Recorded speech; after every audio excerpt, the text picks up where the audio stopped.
I run into you.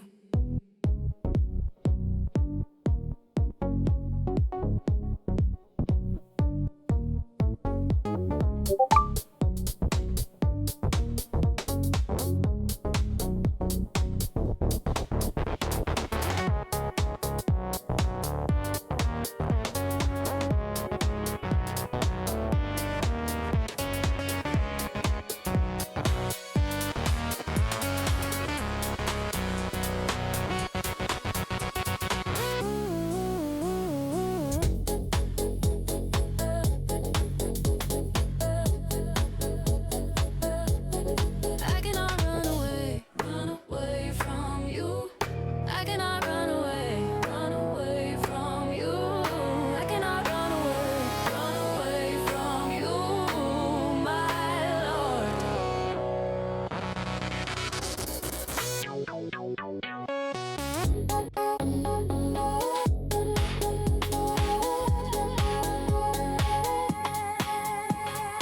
You are always in my mind. You are always in my heart. You are really, Lord. You are all that I need.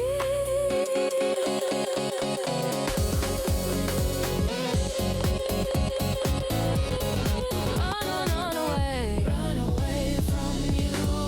Run away from you. Run away from you, my King. Oh Jesus, give me peace within. In you I can do anything. I will walk your straight way. In eternity we will forever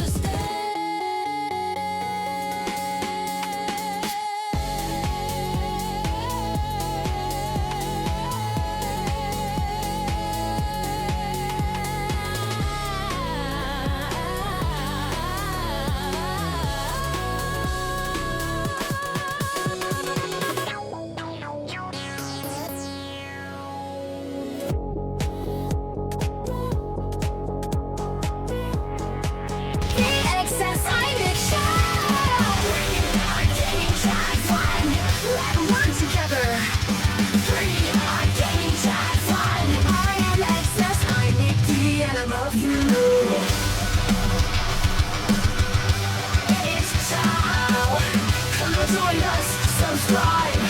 Come now, the xsinick show. We are getting time fun. I am xsinick and I love you.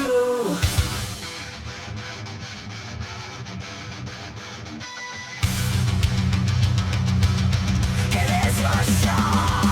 Come now, join us, subscribe. Come now, the xsinick show. The xsinick show. We are getting time fun. I am xsinick and I love you.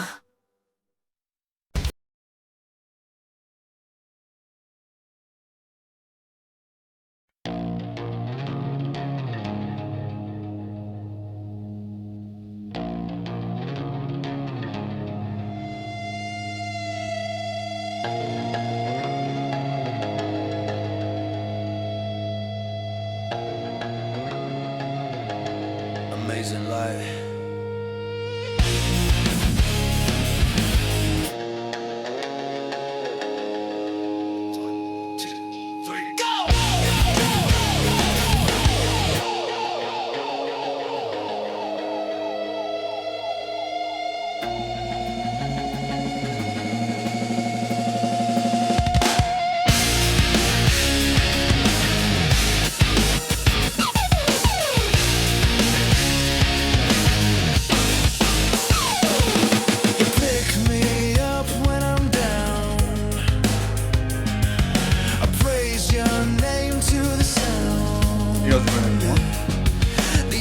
This is xsinick.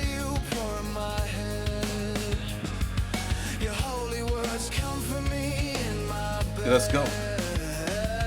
Amazing light, so bright I can and miles that live in me. Yeah, yeah. Yeah, yeah, yeah. Lift me up when I am down. Yo, we praise your holy son. Pour that oil on my head. In my bed. Check it out. Bright I can for miles and miles. You're the one that lives in me. Yay! Yay! Yay! Just in case if you guys don't think I actually do make this music, I do. Yeah! Yay! Yay! Check out the skateboarding, guys. Have you ever skateboarded? Let me know. Yo, back up, get back up on that horse, get back up on life. Also back up from me. Just kidding, let's go. Check out the tricks. Whoa. I can't do any skating tricks. If you could do skating tricks, leave a comment. Let me know what kind of skateboarding tricks you could do. I think there's one called an ollie, right? Let's go. Light so bright I can see for miles and miles. You are the one that lives in me.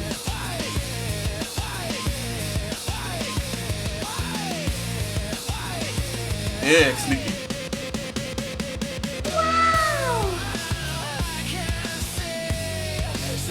Can't say, so I can't say you again. Yo, check it out. I can't say, so I can't say, I can't say you again. Check it out. Oh snap!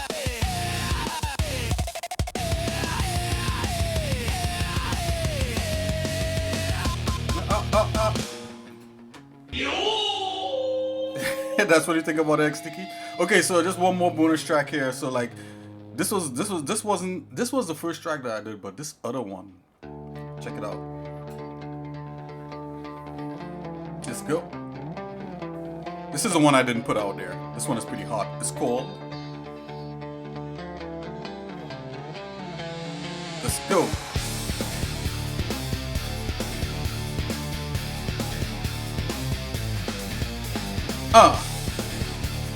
Down, down, down, down, down, down, down, down, down, down, down, down, down, down.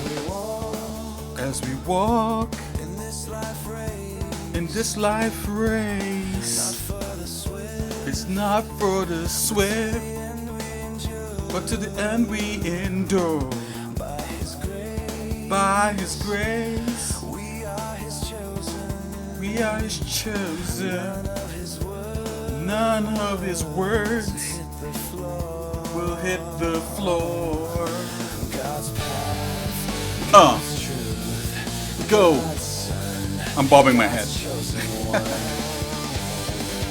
Dun, dun, dun, dun, dun, dun, dun, dun.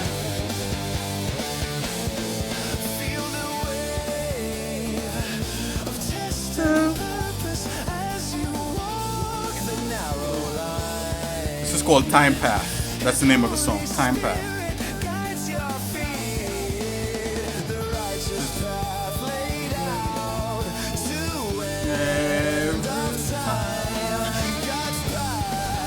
God's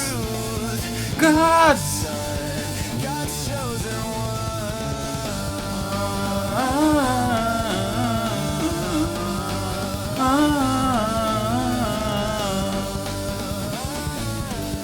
I wish my voice was a little smoother. I think my voice is good, but his voice is better. Let's go. Let's go.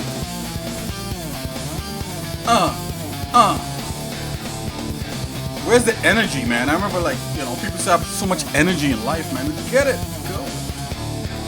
Need energy to do 3D, to do stuff in Blender. Dun, dun, dun, dun. Dum, dum, dum, dum, dum.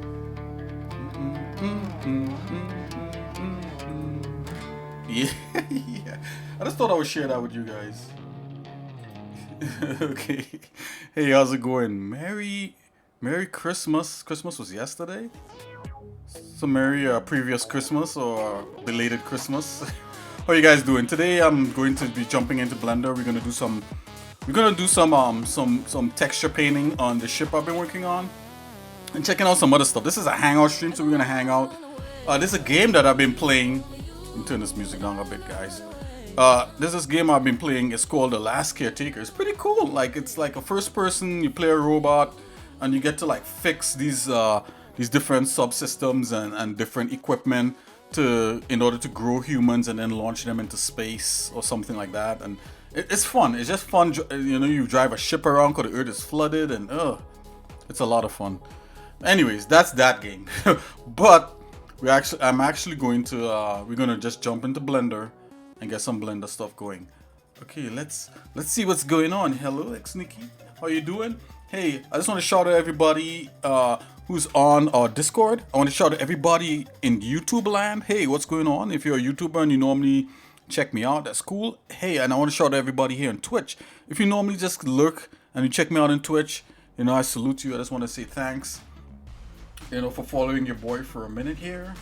You know, it's been pretty cool. Let's see what shenanigans we could get into Blender here, guys. Let's go.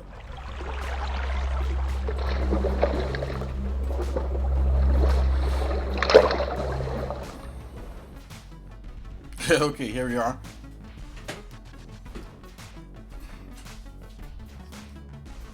So I've been checking out a few things in Blender. And one of those things I was checking out is the groom system, right? Like all the hair systems and stuff. So let's jump in here. Let's load Karen here. And I gave Karen like this little haircut. And I've been kind of going through, you know, brushing up on the groom system or just trying to learn it and that kind of thing. If we come in here, we turn the rendering on here, we can get to see how she looks here in the render.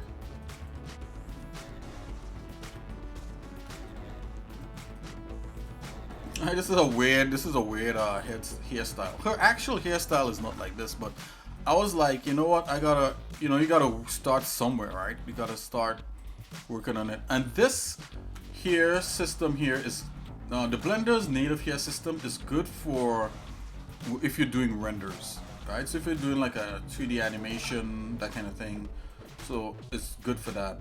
As far as for games, there is a tool called the hair tool.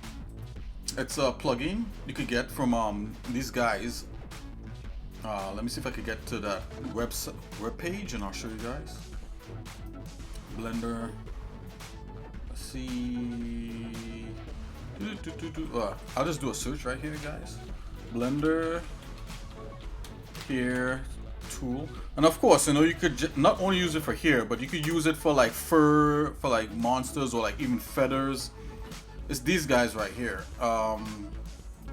This guy right here. I don't want to pronounce. I think he might be Ukrainian or Russian. Is Bratos. So I'm on his. I'm also on his Discord, and they have so much cool examples of this tool. Ooh, no ads. Yeah, we already have enough ads on here, right? Let's just jump over. Yeah, look at this, guys. Doesn't that look cool? Let's go full HD. You know, and he goes through how to use the hair, tool. And with this texture, you know, this is so cool. Look at how cool the dreads look on that character right so there. it is a bit complicated. I even like how they do the characters, like with custom the mesh. look of their characters. It's very cool. Quick breakdown, and then I will go into more detail about the whole. And he's using the soft image. So first I started by he's using the soft image theme for his Blender, which I probably should use because after all, my name is xsinick. And xsi means X soft image. That's what it means. first one. Let's see how this looks without those hedge systems. And that was Now I am just the flagship tool of Softimage was called XSI, and later Autodesk changed to just The one Softimage. issue I had that, let's say I want to double the amount of threads. Isn't that cool? Look how you know, he goes through it. This is game ready right here, actually, guys. So what you see here in the Blender in this viewport, that's game. You put that in the game, it looked the exact same way. So I use those two tools. So this is for more Blender's native here system is more for rendering, like what you could see here in the viewport, and Bartosz, his here plugin, his here add-on is for real time, and I've used it in the past. But I gotta brush up on that, so I'm just going through this whole thing where I'm trying to learn the different grooming and different hair things, and just really try to like nail that, because good hair and a character, or even for if you're doing a cute character, or if you're doing a bear, a radioactive bear like me, you're gonna need like good fur, right? So that's a kind of cool thing to look at. So let's I'm gonna launch 3D Code. And let's take a look at where we are at with a ship. Actually, let's go back into Blender. I think there was one thing I needed to change. Let's launch both of them. I'll launch Blender, I'm going to launch 3D Code.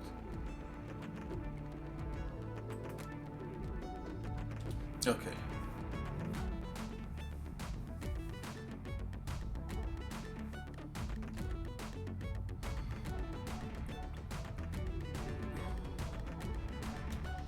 How interesting. Just look at that.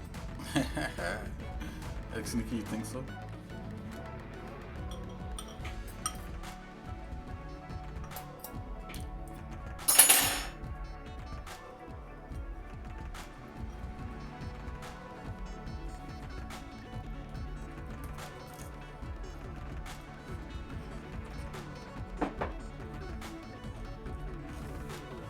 Okay, so I think the last thing we did was to generate a bunch of maps. So we didn't even start like texturing anything yet.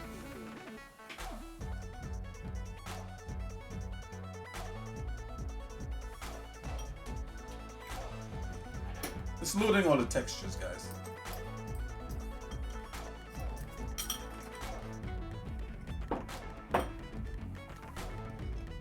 Okay. So if you ever load 3D Code and it shows up like this, it's because it's trying to show both the sculpture and the texture paint object. So what you want to do, you just want to hide the sculpture like this, and bam, you're back with the texture paint object. This is what we got so far. So we got some fun work to do. I was looking at some parts of this and I realized like there's little anomalies, like these shimmering parts, and what this is that the UV right here is not completely stretched out, and you could adjust that. You could adjust the UVs right in here.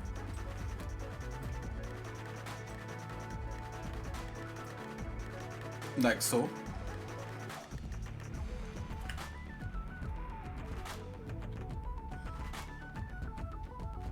Okay, let's see what we got here for selection tools. Add cluster. Map clusters join. Hold on, let's zoom out here a bit. So this is showing me like how everything is laid out in Blender.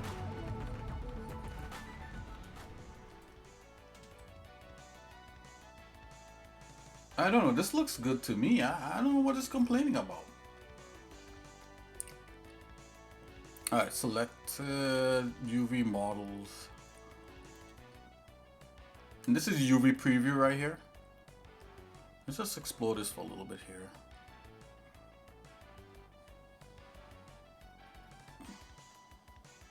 Yeah, this is really kind of straight. This is where you just go in and you just start picking stuff out. So let's see here.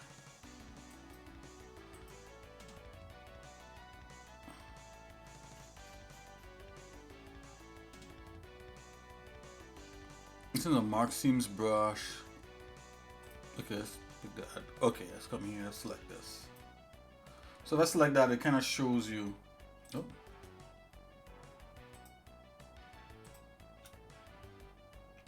Or if I put the mouse over, it kind of shows you where that exists in there. And this looks like it's all kinds of screwed up in there. Let's see here. This is fine. Yeah, but this part here looks a little screwed up. I don't know why that is. I don't know why that is, sorry.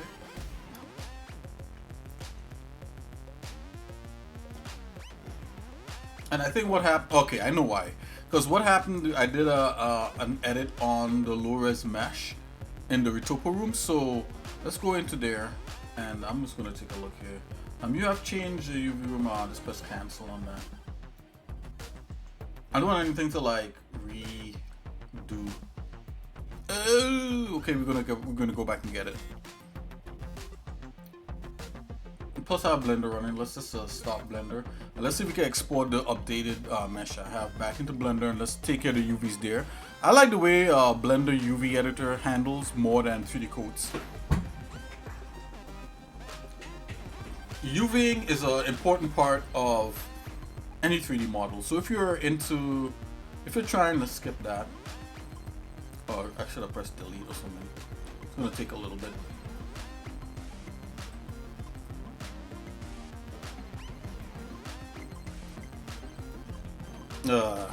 So if you're ever into, let's see if we can kill that. Let's try it again. Yeah, so if you're into like doing models in Blender, if you like modeling and you like creation, content creation, one of the main things you gotta learn is UV texture mapping, or how to lay out UVs. Let's delete that. Okay, let's load it. Okay, so you know, if you would like to see a tutorial about UVs and what UVs are, and if you're trying to get into that and how it relates to texturing, leave me a comment. In the leave me a comment, say, hey, xsinick, I would like to, you know, why don't you make a tutorial on that, you know, and I totally will.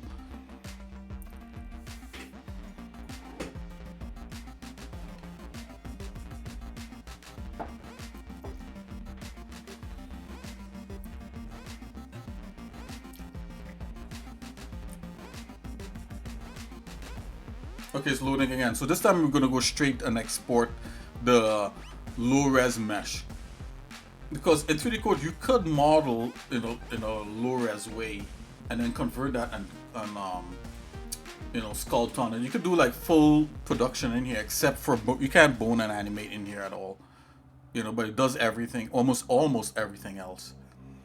So I'm gonna go back here into under sculpt. Alright, go into Retopo. Right, and we have the Retopo mesh, which we updated. So I'm just gonna hide this, hide that so we could see exactly what we're gonna send. Okay, let's see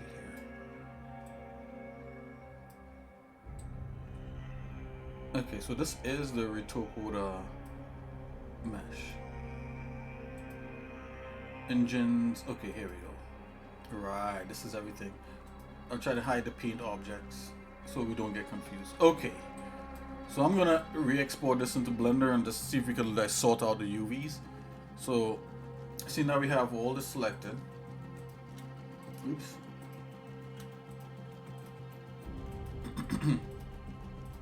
Alright, let's go here into mesh. We go export selected. I'll just go export. Instead of export selected, because we have these different parts on different layers here, and let's see here, let's go into Sol 3000.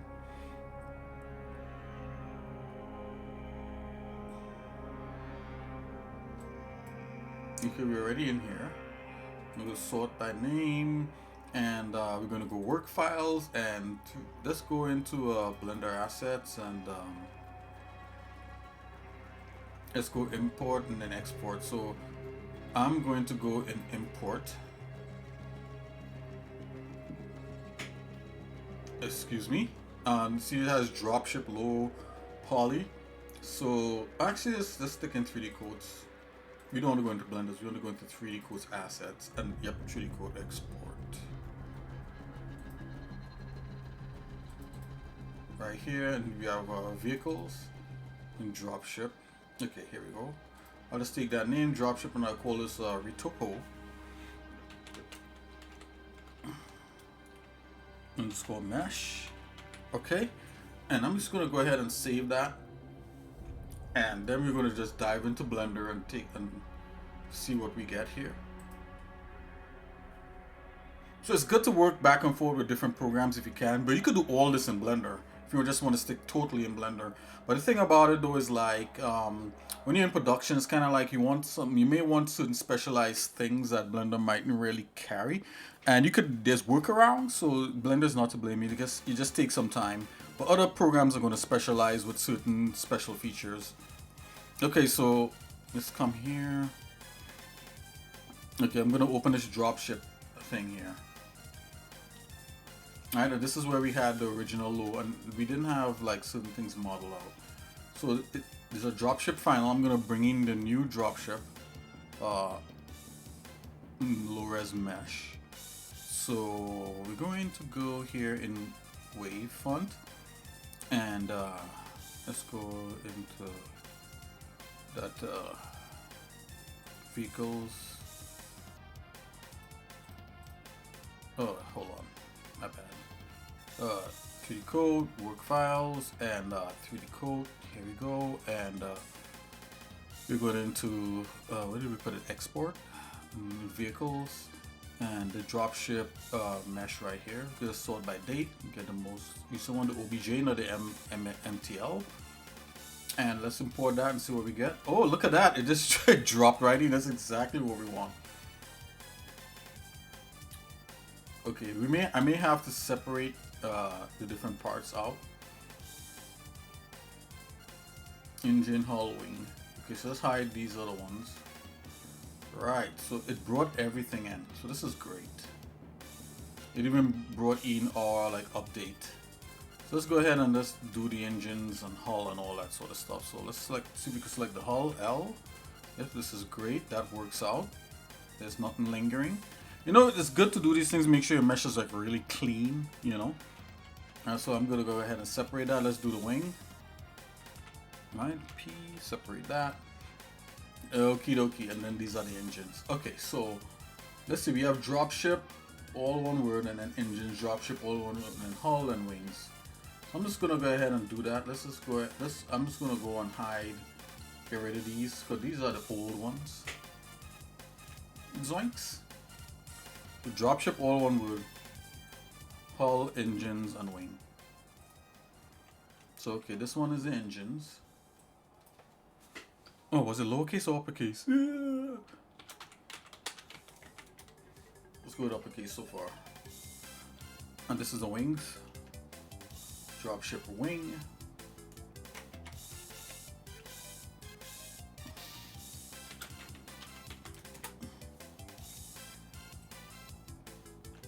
And let's do dropship hull.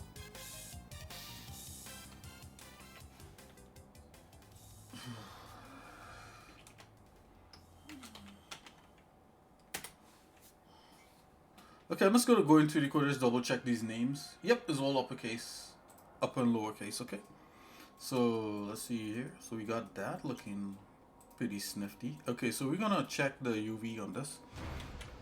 So you go into the UV tab up there. Yeah, and I suspect that there may be some anomalies. Da da da da da. Anomalies. Da da da da. Okay, let's see here.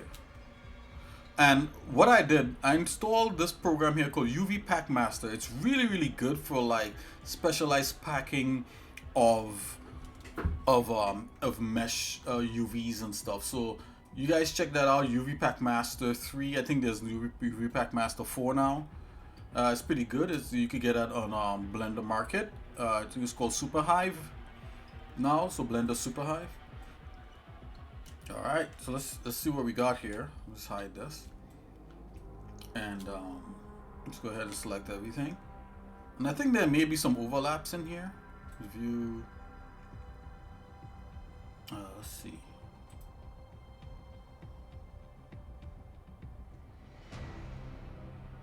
Overlap check. Let's check. No overlapping islands detected. Yeah, right. But there may be some things like when I extrude certain things, it probably didn't like it. So let's see here, like maybe like that right there. Let's see what that is. That's probably like one thin Yeah, see, it's just one thin line, and that doesn't cut it. So that's where we're running into problems. So what I did for this, when I UV this, I selected all the big pieces that, you know, that we liked. So I'm just gonna go ahead, select this, and this, because this is what I changed right here. And I'm just gonna press Control plus and select that entire section right there. Oh, and there may be like some double polygons right there I'm seeing. Oh, we gotta fix that too. Okay, so what I'm gonna do now, I'm going to just grab that guy and move that guy out there. And this is showing me that there may be some double polygons. Yeah, look at that.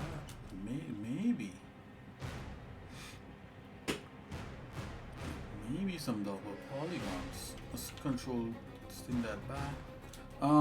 Let me, if I grab and I physically try, yeah, there's some shenanigans happening up in there that doesn't need to happen that way. So I'm gonna just press P to separate that, and let's select the thing back, and I'm gonna isolate my view just so that I could see just the hull here. I'm gonna go into go back into layout. Let's go back into UVs and unisolate it here. Hold on, my bad. Okay, we just, let's go back into here. Okay, let's isolate it here. I'm gonna like fix up some of these extra pieces. Alright guys, I'm gonna take a little break. I'll be right back, and yeah, we're gonna like clean this up and try to get some texture going today. We're blendering and 3D coat texturing, guys. Yeah, this is gonna be awesome. Alright, I'll be right back. BRB. So why didn't I flinch? Because the laws of science differ fundamentally from those of...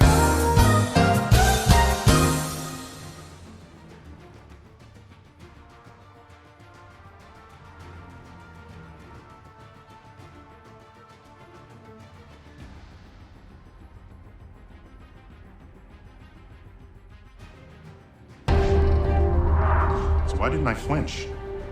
Because the laws of science differ fundamentally from those of...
Hey, hang on, you guys. I'll be right back.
Hey, hang on, you guys. I'll be right back.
Hey, hang on, you guys. I'll be right back.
Hey, hang on, you guys. I'll be right back.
Okay, I'm back. Whew, I had to take a little break.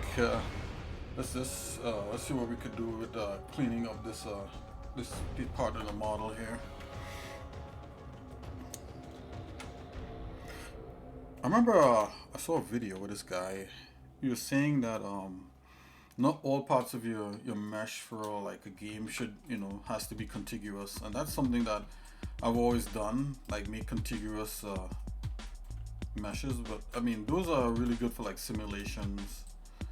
You know, if you want to blow stuff up and do some kinds of special effects, it's good to have a contiguous mesh, meaning that the mesh is airtight, it's watertight, airtight. You know, there's no spaces, everything is connected. But for a game, you know, he was right. You don't really need to have that all the time unless that mesh is going to be deformed or something. So with that said, I'm going to get rid of these extra pieces right here.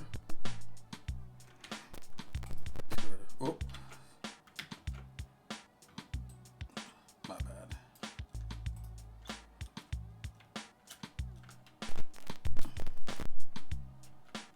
There we go. Okay, so I should take care of those doubled things.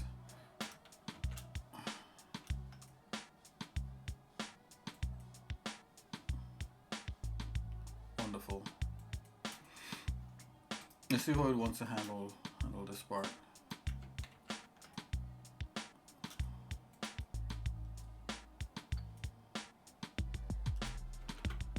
Let's go to that.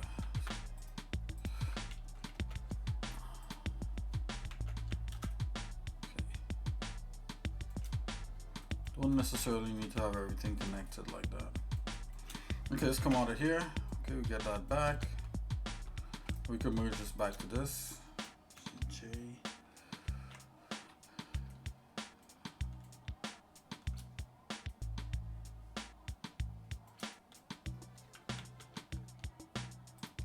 Edit mode. Let's go into vertex. Let's go here. Let's go last. It's kind of merging up all the. And sometimes if you model, you gotta clean things up. You know, sometimes I said sometimes because, you know, if you're paying attention, you know, sometimes your cleanup is like next to nothing. But for some of these things, I don't think I was paying much attention to some parts of the modeling process. Okay, so that's fine there.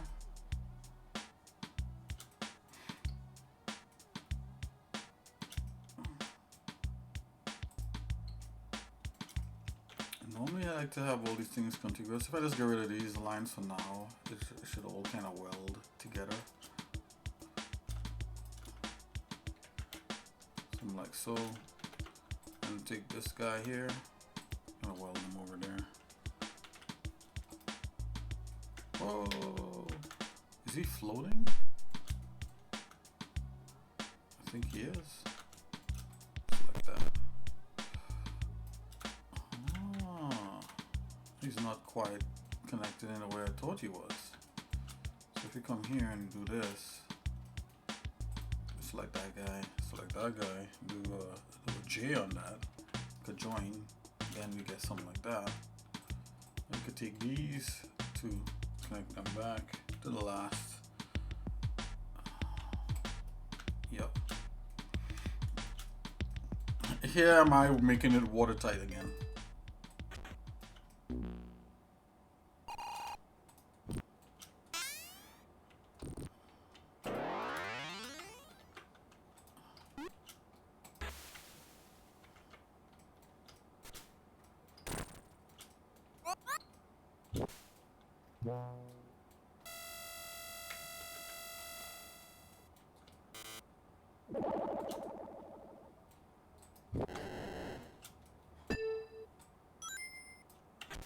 Yeah, so that's connected. It's just connected all the way like that.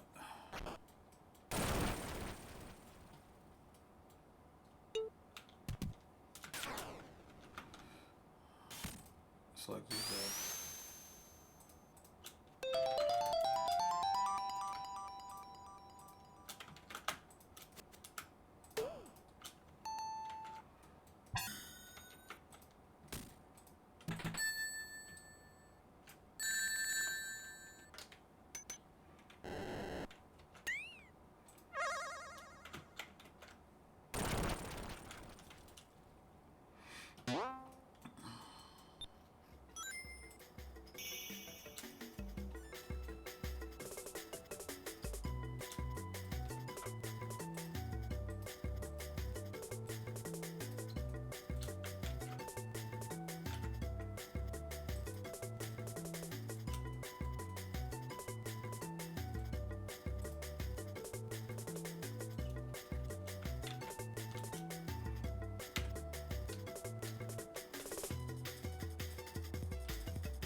Okay, that's I'm gonna get rid of this panel here.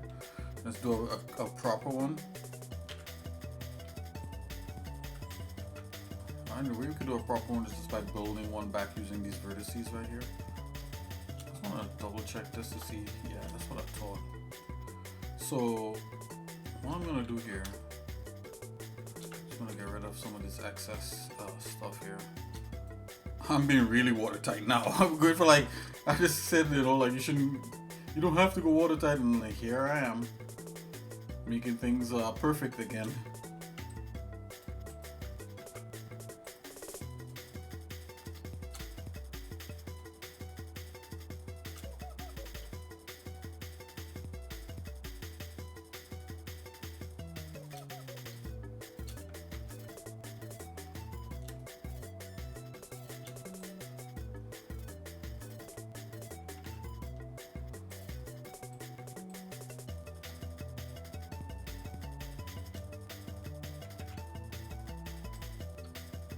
Okie dokie. And then we should have a clean. We should be able to build this face back here really cleanly. I'm just gonna like select everything and do another weld by distance, and the distance is pretty low, it's right here above xsinick's head. So I'm gonna go ahead and just go into vertex mode and select these vertices and use these vertices to build the face on this. This is one of the things I love Blender for. Blender makes this very trivial. I remember using 3D Studio Max, and 3D Studio Max will make a big deal out of like doing something like this. I don't know if it's that way, if it's still that way, but you know, just like selecting stuff like this and doing that kind of stuff was you know, it was definitely a process in Max.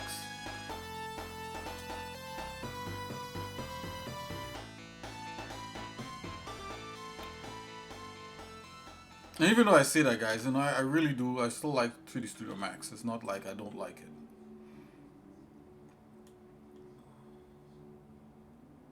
Okay, come in here. Let's take a look at, see if there's any kind of, I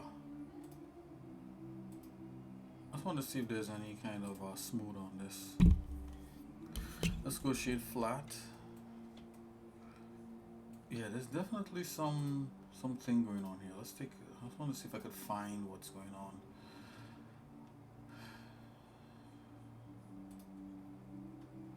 Shading.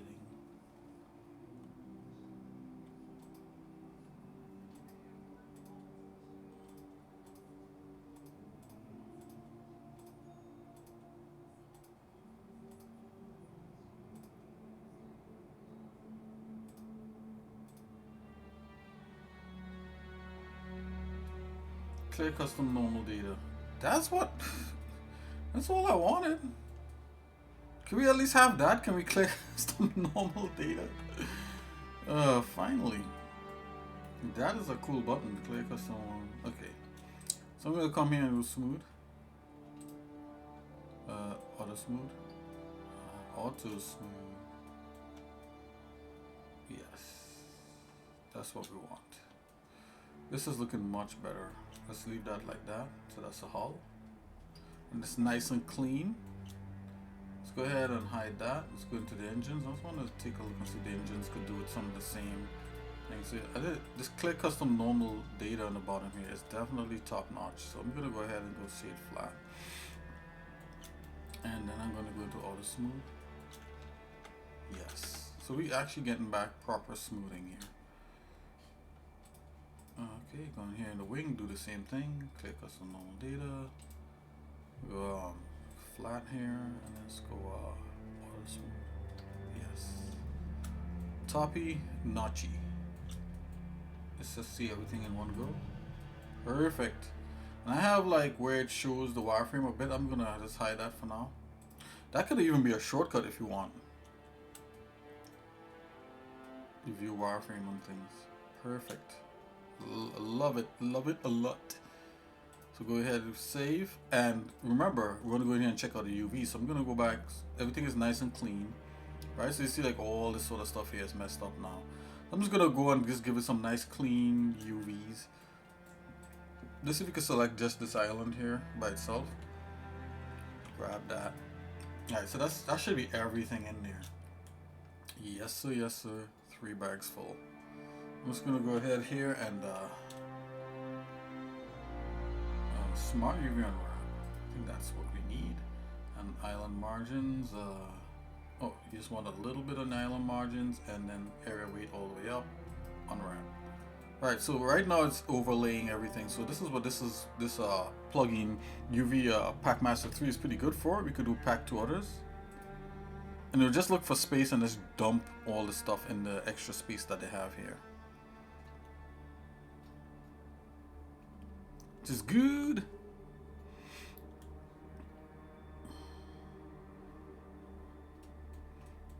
I mean, could we do like better? If you want to improve the packing result, consider enabling. I just got rid of the. Try that again. Pack. Okay, here we go. Consider enabling packing devices. CPU iterations 1.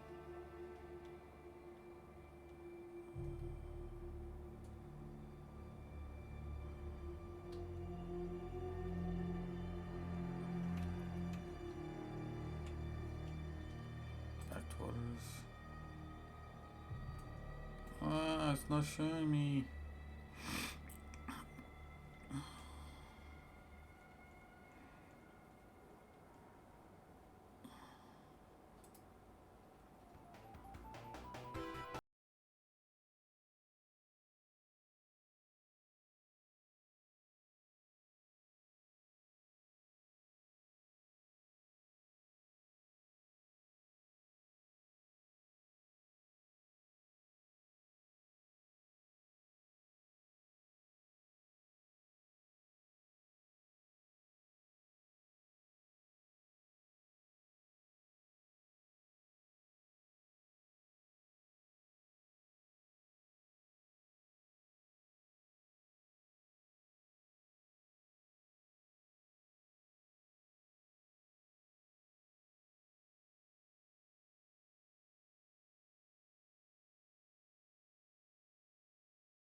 This might be cool. And of course, if you want to see how everything is laid out on here, you just have to go into your shading and let's come in here. See, this as a default. You just have to go ahead and add like a checker map to us, and I think we do have one in here. I'm just gonna go ahead and input image. Hold on.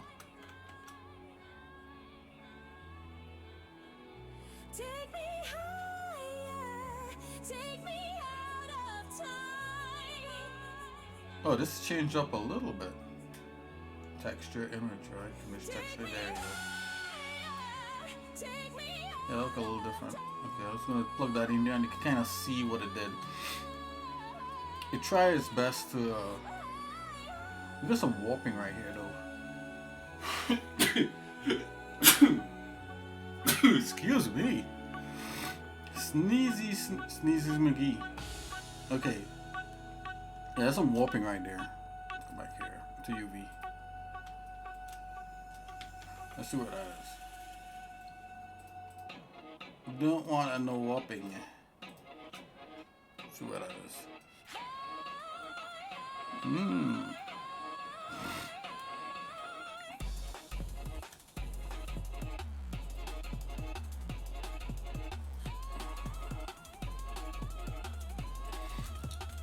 And if we want, we could go back here and we could like literally let's just hide these extras. You can go back and select all the big areas again if you want. Let's just double check to make sure the big areas are really, I mean, it looked like the big areas are being held up to standard. I don't know why I did this like that. Anyways, sometimes the way you see things could be fixed, you could just go ahead and fix it. It's no big deals. The ideal thing would be to have everything nice and straight like that, and not have it twisted.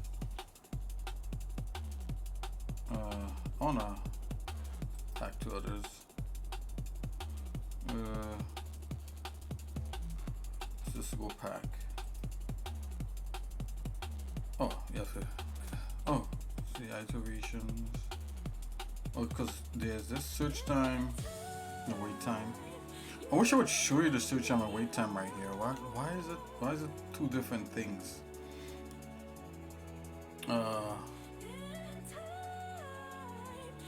With a maximum timer that the packer will wait for the best results if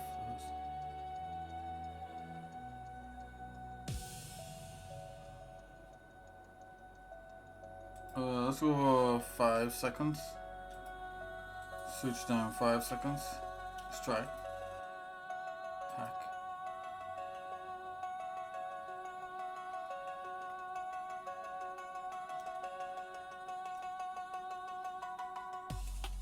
Yeah, this part here is like, for some reason it wants to stretch. What's going on there? You get some really wonky. Is it not hooked up properly, or? I don't understand. I do not understand.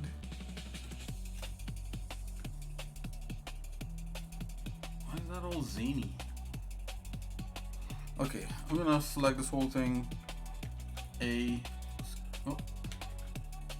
Scale on rotations. Oh, did it do all transforms? Okay, that should be okay.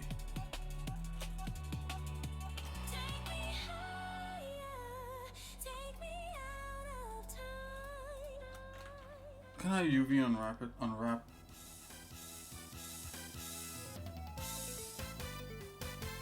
Just imagine those three. Okay, that feels better. This whole thing has to do right. Like, come on, let's select everything.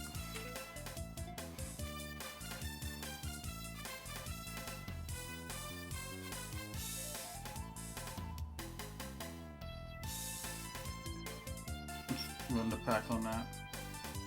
Oh, look at that. I want to try to keep all the letters the same size. I'm liking that. So like when you run your brush on it, it's all kind of like, it all works together. That's what we want. Until 5, let's go 10 seconds. Allow mixed scales. See here?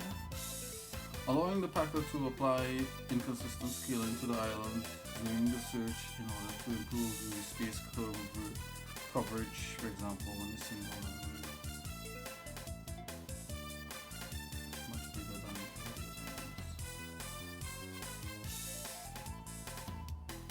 okay, I get it.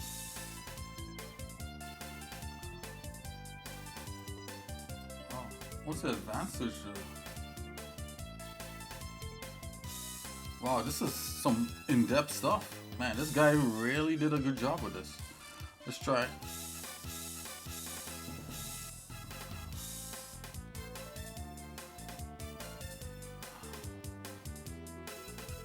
Here we go for 10 seconds.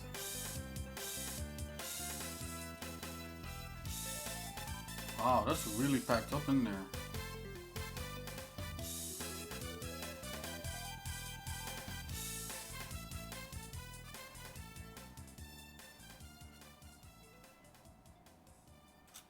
Let's look and see what's going on here. I'm just really inspecting this to make sure that there's no weird things happening. It's like these being huge for some reason. These are not that important. Let's pick out the things that are not that important.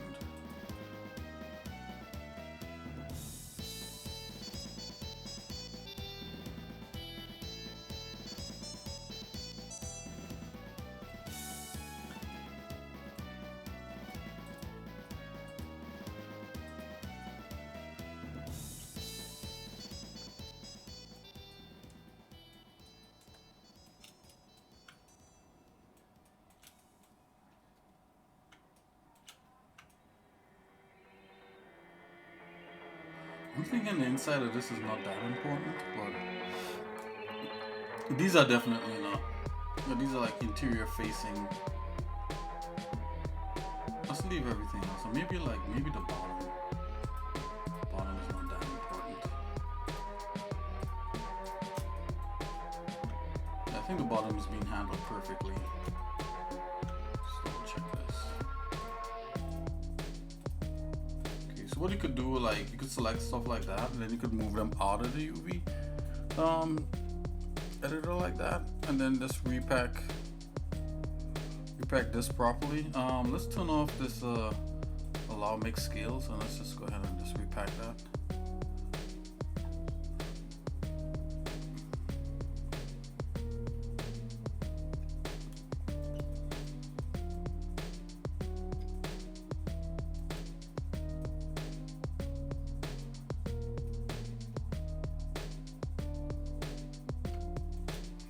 Okay, let's take this and let's pack it to others. And these will be tiny, right? Pack to others. Yeah, that's what we want. They're not that important.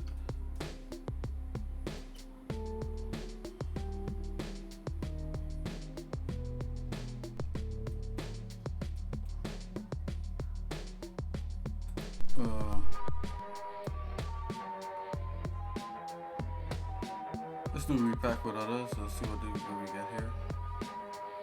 I just want to see what it's gonna do.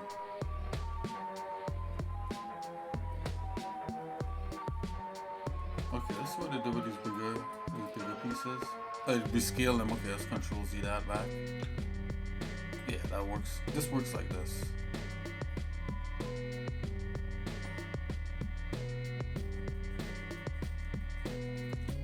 Okay, guys. So I think this is fine.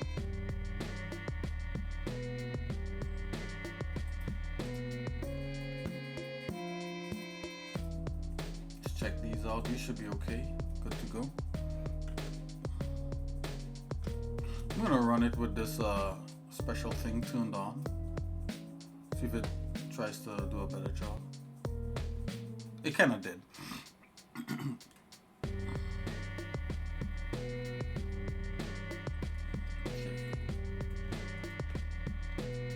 Alright, let's do the wing.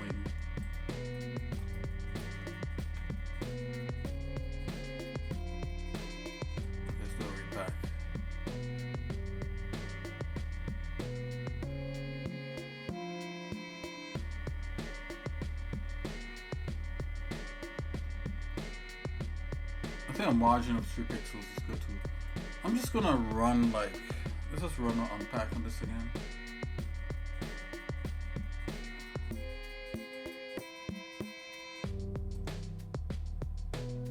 Okay, let's just go back and do a pack on this. I feel that's a lot better actually.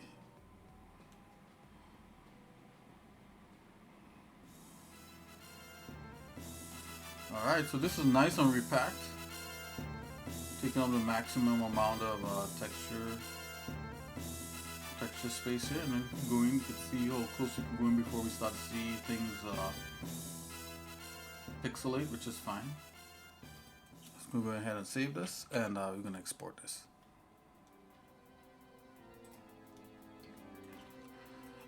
Alright, we could detach that material. Don't need that.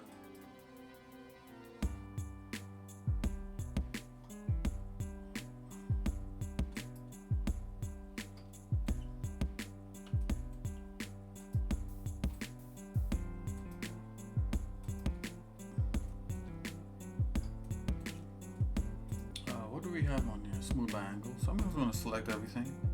I'm just going to do Control C to convert it. Then Control A, rotation and scales. Make sure everything is nice and squared up. Okay, so it looking pretty good. So I'm going to select everything now. I'm just going to send it off. Send it off to the ballpark. Okay. File, export.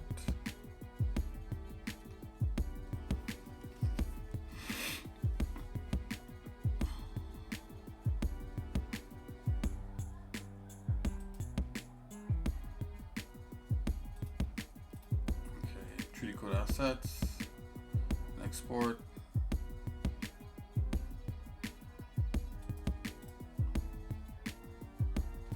Let's go import.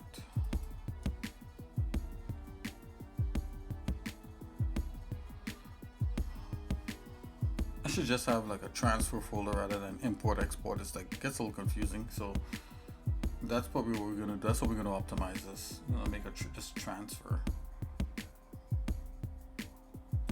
But look, we have this import. I have no idea what half of this stuff is. Alright.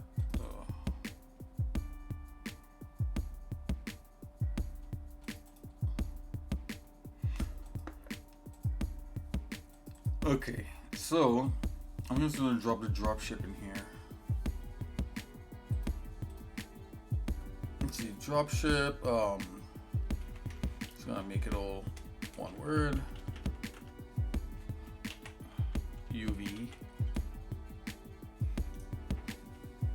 I'm gonna do selected. Gonna leave it as is and let's export.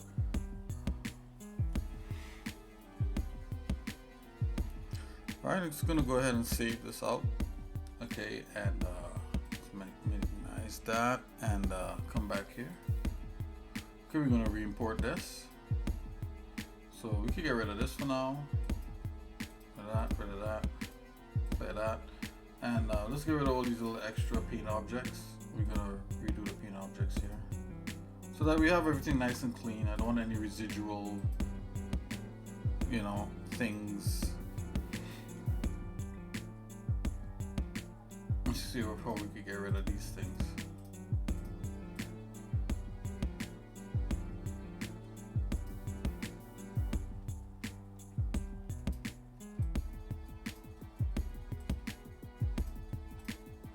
Okay, so this is the sculpt tree. Let's go back.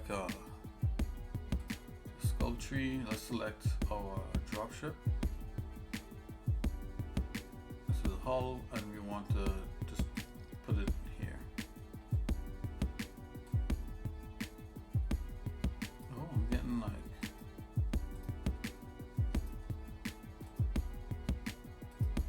Is that a glitch that's happening to it right now?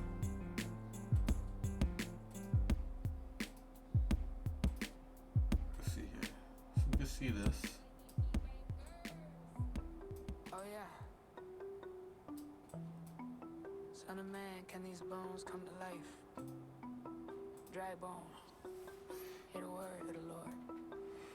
Oh Yahweh, God bless. I am the Lord, your God, Yah. I am mighty, my words are living, Yah. I am the Lord, your God, Yah. I am faithful, my word is your King, Yah. In you there is life giving me hope, hope. Sometimes it's like walking a tight I'm doing some copy on the wings to bring on the so the wings over on the other side. Now I can see all that was defective. Okay, let's bring the hull back. Give it a wisdom, make her my wife. Why? So many things you look impossible, possible. You took bread and fish, made them multiple, multiple. Oh Yahweh, God bless. I am the Lord. Why is this still showing this? And I'm selecting all these other like yeah, there's some kind of material on here. Give their bones life story unfold. Jesus, you blow minds with one word. The dead will live again, you are the light. Take a deep breath, now I feel Yeah, whatever. I could leave it as is. It's all good. Let's save. I'm gonna save this and then come back in. There's some kind of lingering material, so that's what's happening. There's a material. There's another materials panel.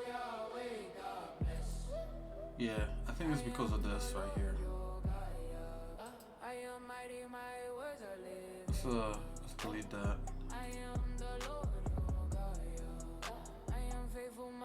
Let me delete that. I'm not sure what this material panel is trying to do.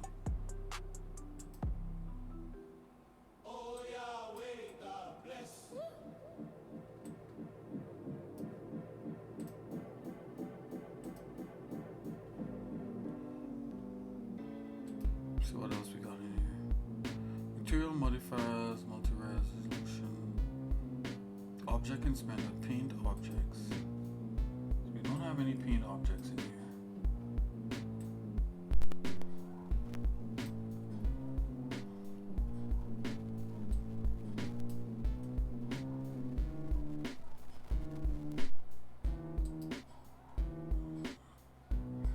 I want to see if there's anything in here for materials real quick.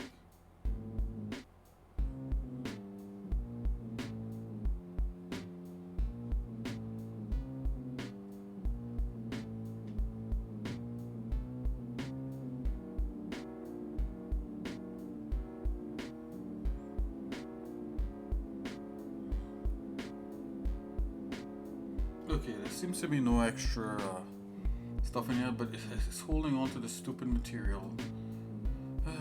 Oh, what if there's a smart material on this? I didn't think of that. I'm going to the paint room.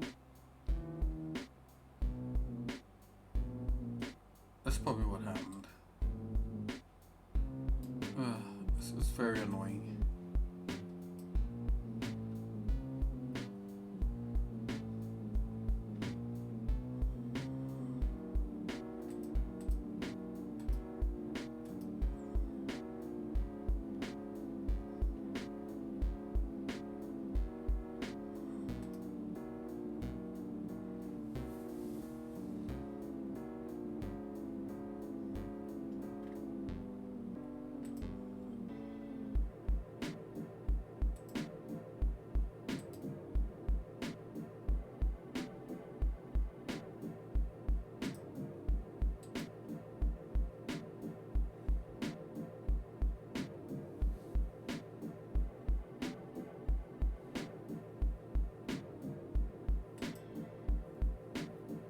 So we fill the layer.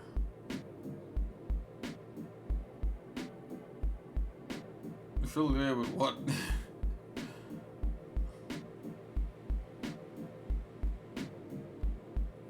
I'm just gonna try to refill it with this.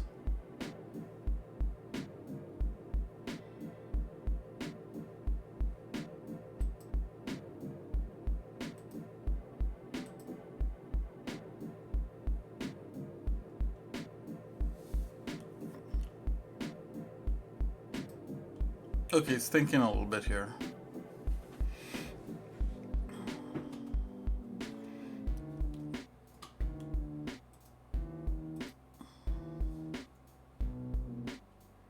Okay, let's go back. Let's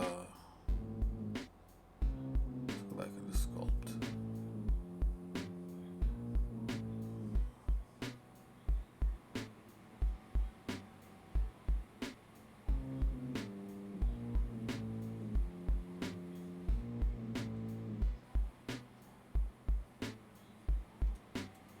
It's really thinking hard.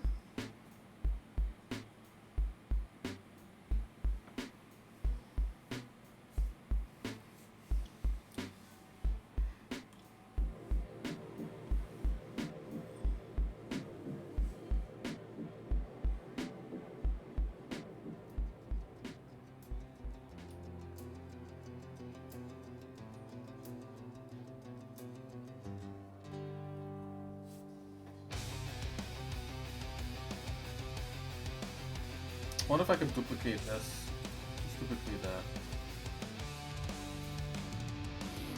Duplicate. Alright, this. They're both the same stupid thing. I'm gonna convert this to surface mesh. Let's see if it gets rid of that stupid material.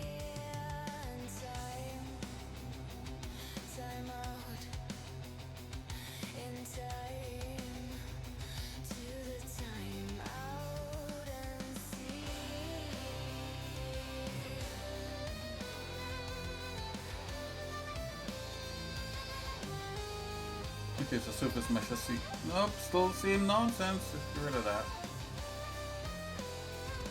Oh, shaders, let's check on the shaders. Okay, that's what we got here. Okay, I'm gonna come here.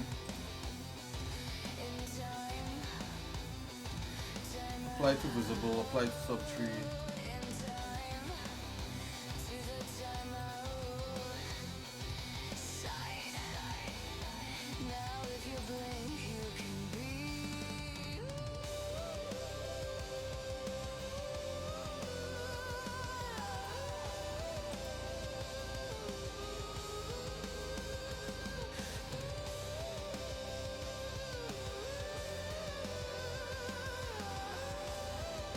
Yes, because my thing is silver.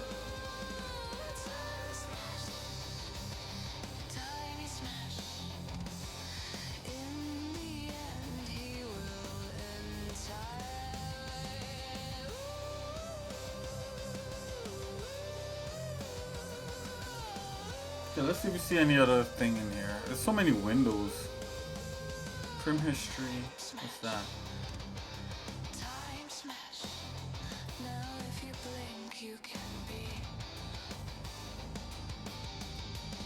You have history for primitives?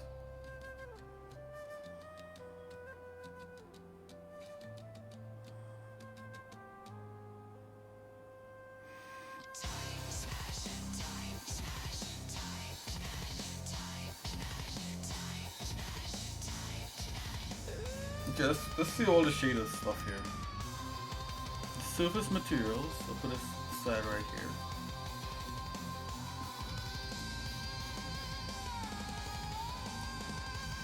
Root texture, click on that.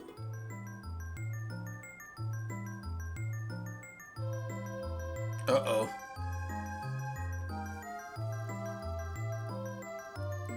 For surface materials, stroke mode, strips, displaying smart materials. Smart materials. Put these in here.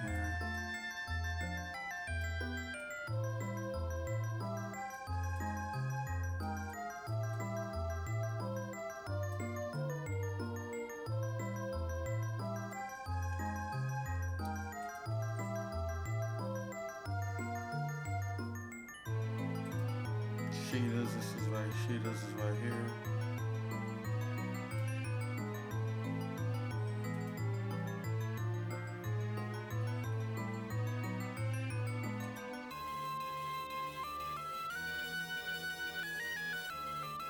Materials.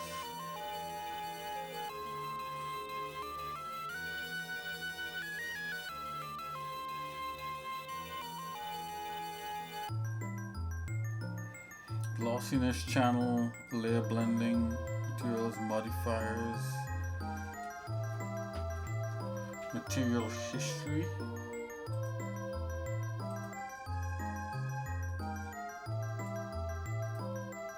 This is material history. Wow.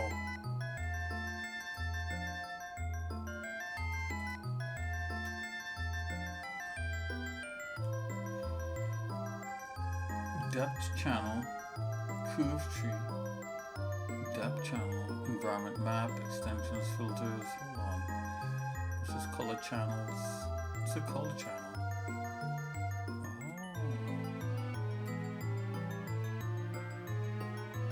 Oh. All this should be in one thing, like a materials thing.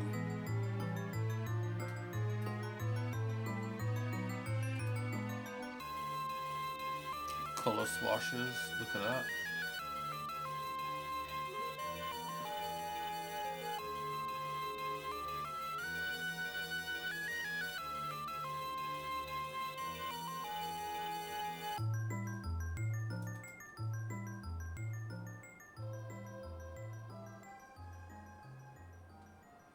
Depth channel, what's that? Oh. You have a color channel, you have a depth channel. Let's just bring up the depth channel.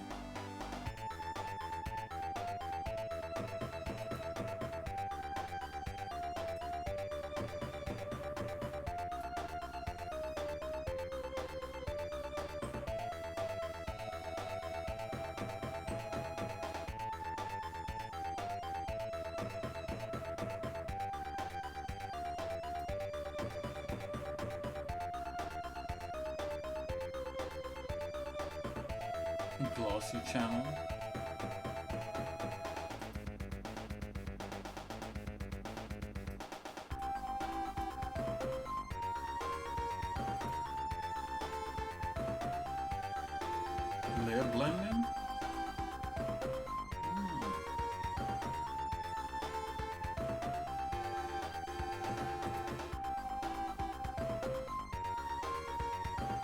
Multi-resolution, okay, node editor window. Node inspect, object inspector. Paint objects, right? We already know that one. Presets, project, projector. Quick panel. Sculpt modes, sculpture. Shader, shapes, materials. Stencil, strips, stroke mode.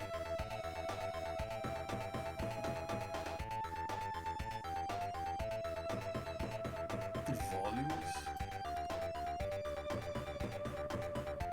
Wow. Okay.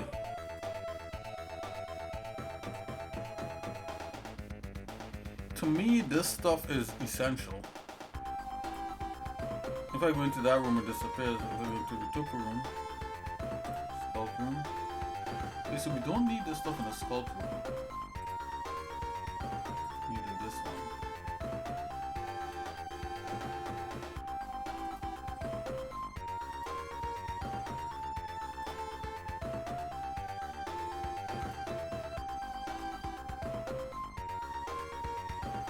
Why is my stupid mesh? Why is it showing this thing? Show density near volume name. Show polycount near volume name.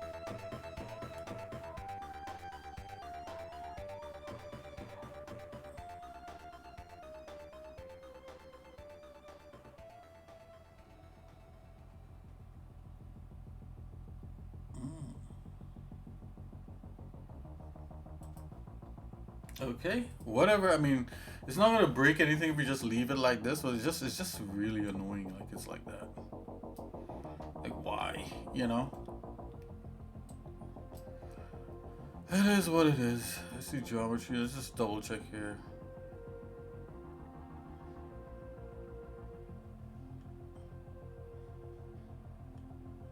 Clear all caches. We live unto you in the shallow No. great works you do. They issue a good warning there. Okay, so I'm gonna come in here, retopo. I'm just gonna bring in that mesh, import. I trust you, oh Father, by your stripes I'm healed. I trust you, oh Father, I'm more than just dirt. I trust you, Drop your V's. gives me word. Let's apply it. Okay, so it brought everything in. I'm gonna hide these. So here we have the wing. Here we have the engines, and here we have the hull. I added the hull on top, then the wing, then the engines. That's correct. Okay, so this is looking a lot better.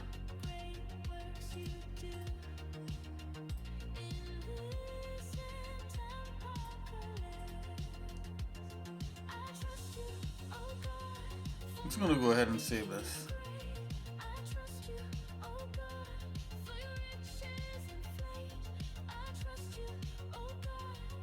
Okay. Yeah. Why are you silver? That has to be like a user error, right?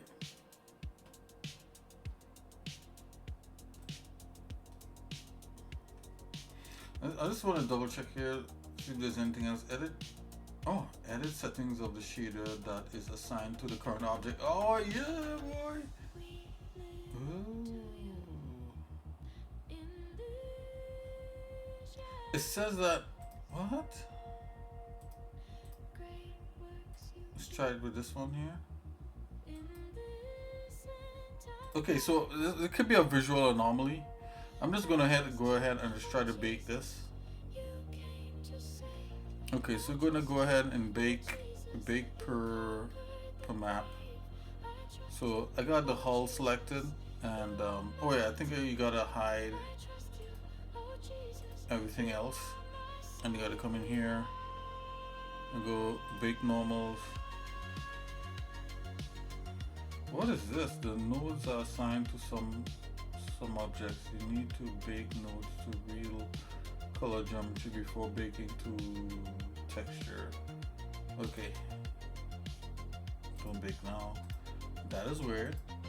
I'm gonna select this back again.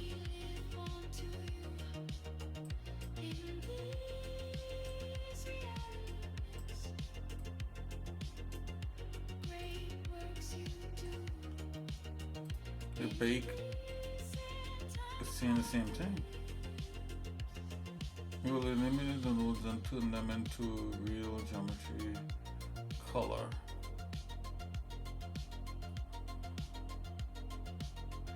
Oh, edit bake shader nodes. Okay.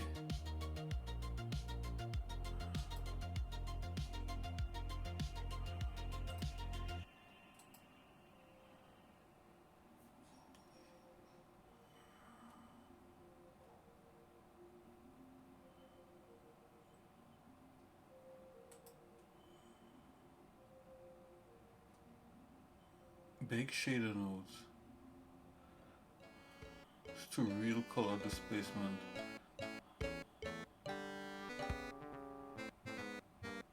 Okay, that's what it's doing. Alright, the smart material, because it could, yeah, I knew there was a smart material on it.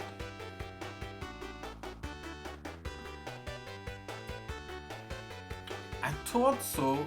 Why is there smart material on that?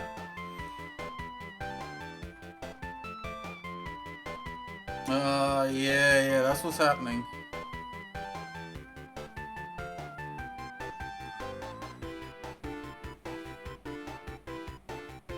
I don't want a smart material on it. I wish there's a way to dump the smart material off of the object.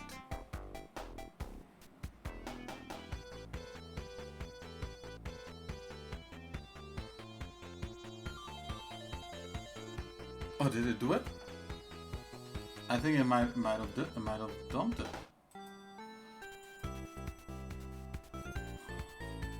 Give it a second. Give it a second. Yeah, boy, we got it. Okay, let's go back. Hooray! We got rid of it. Okay, let's go ahead and save this. That was a that was my mistake, guys. Like, I literally took a smart material and just put it on that, which it should not have been. I'll leave this as a surface. Let's go ahead and just let's do the bake now. Yeah, boy. Yeah, we're back in action. So here we are. Let's bake that over.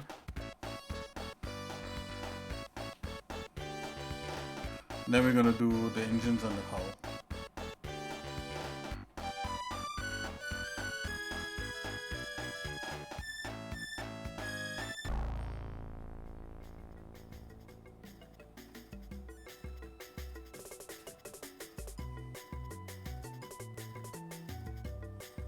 Yeah, boy, this is what we're talking about. So I'm gonna call this hull UV.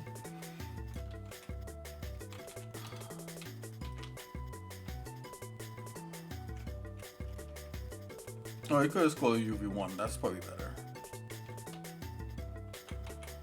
There we go. Everything else looks good to go. Bake that. Shake and bake it.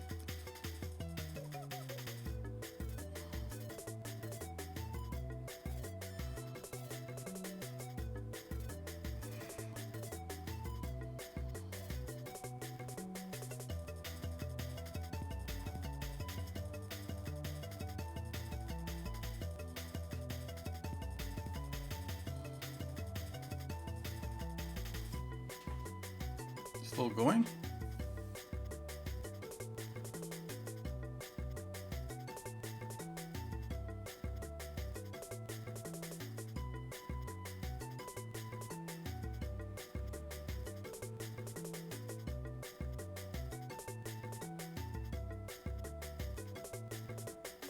Okay. Layers locked, blah blah blah, blah blah blah. Over here. Sculpture is hide this. Yep. So everything's baked over. That is looking better.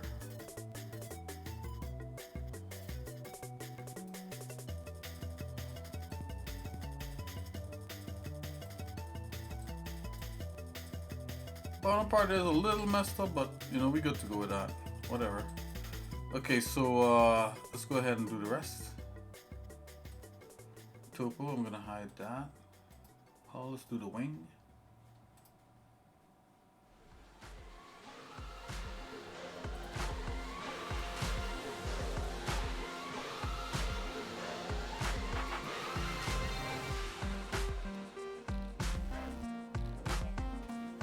Oh, I forgot to name it. That's my bad.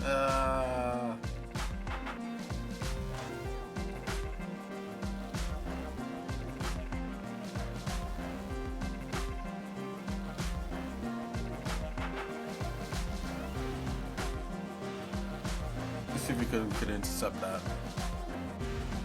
Oh, no. I didn't forget. Here it is. UV2.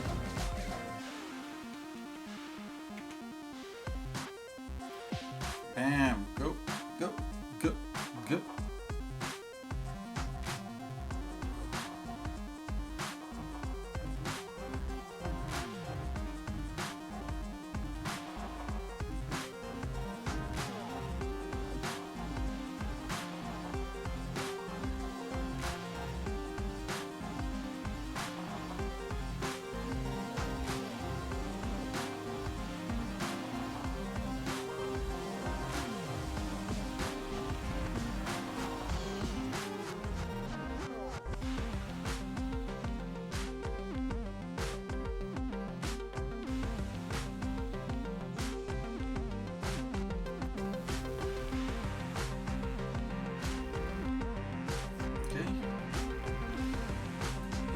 Not sure that message again.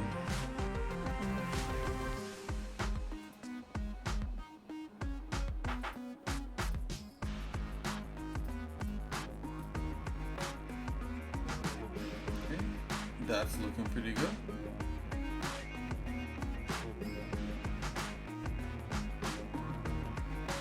Okay, let's go ahead and now just do the engines.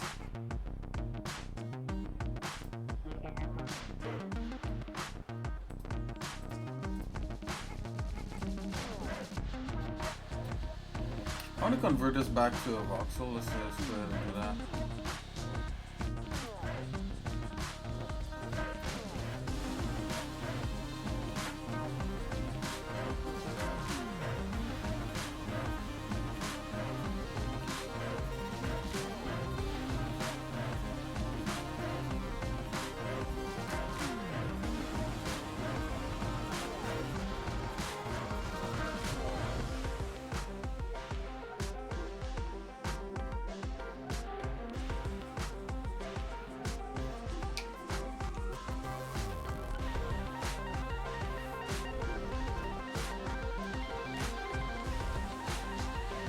Alright, so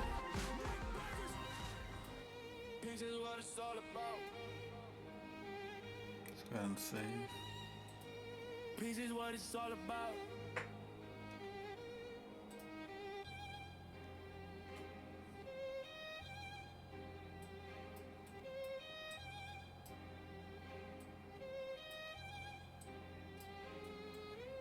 Focus, moving, always improving, making, baking, always inventing, caution, torsion, always in function, high dynamic definition, this sojourner Let's secret bake mission. this. Always got the busy, Bible is bro on the missy mission, always backed up by the great Jizzy, flexing over, always pray to Okay. UV3. Peace is what it's all about. Yeah. Peace is what it's all about. Peace is what it's all about. Yo, say again. xsinick. Pete. What? Stay busy. Always got the busy. Bible is bro on the busy mission. Always backed up by the great Gizzy. Flexing over. Always pray over. To this play go supernova. Jesus my savior. Stay busy. Say fizzy to fizzle. Always got that blizzle. Bible. Flexing over. To this play go supernova. Peace is what it's all about.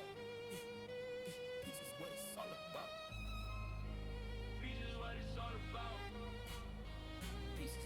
all about. Flexing over. Till this play go supernova. Flexing over. Till this play go supernova.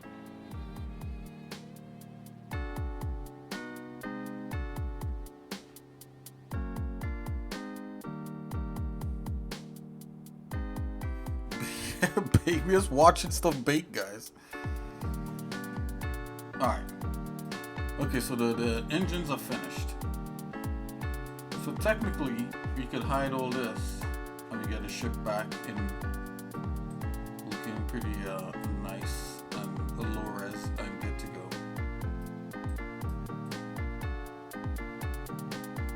Okay?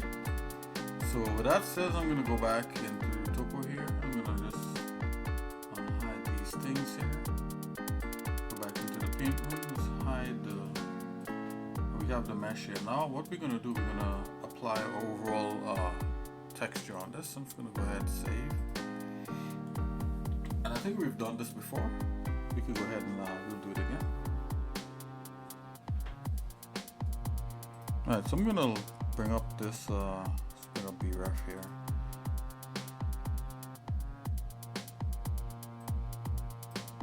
So you could bring up lots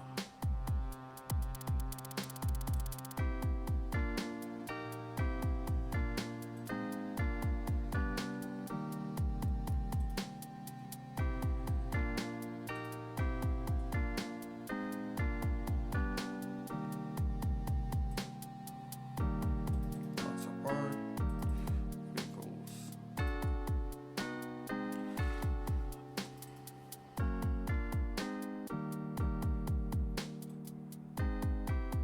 Just looking for a B-Ref file.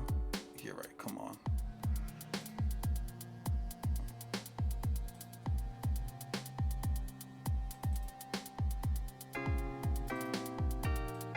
Drop it in there.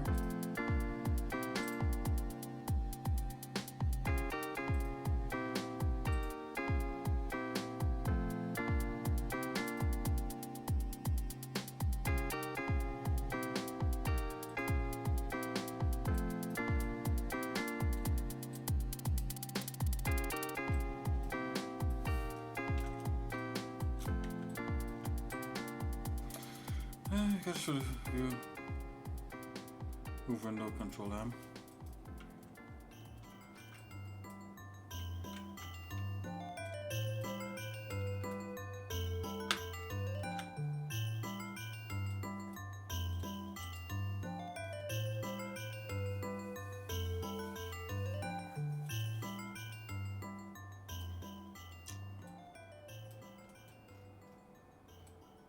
Just gonna put this down here.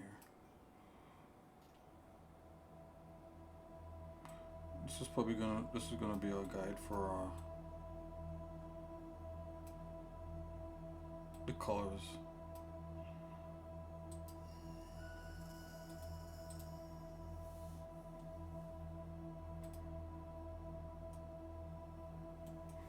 Okay.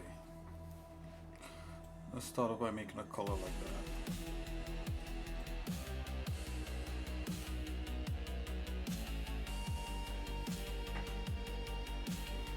Oh, we got the materials right here. So, pull our material color. Underscore matte.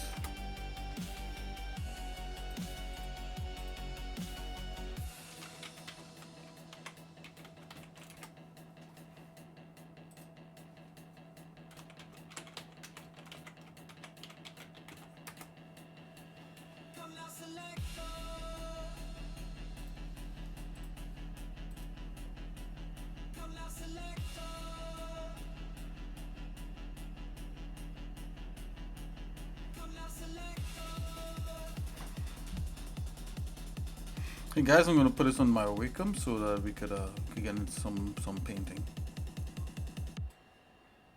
Play the word of praise. Okay.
just use this to drop like a regular material. Okay, we got some of the materials here already, thank God. I'm just gonna come here and select like this one.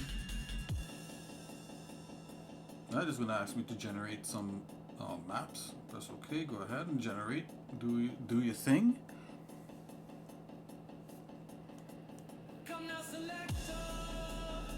So it's gonna generate like an edge map, ambient occlusion map, stuff like that.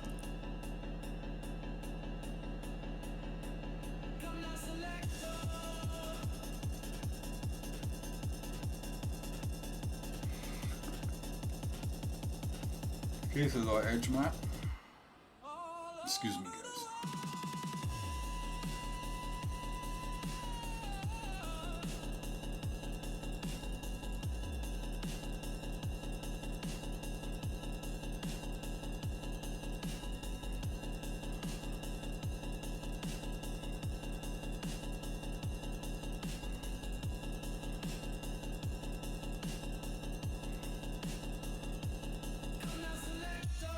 Okay, it seemed like it did it.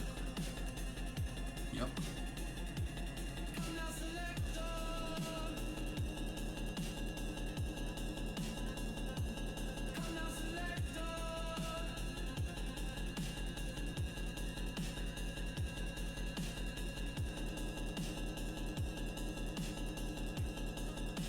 Alright, so I want to fill this area here with that.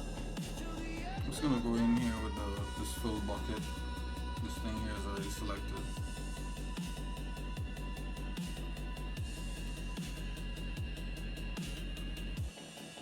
I'm gonna select this part here. Just fill that off the top.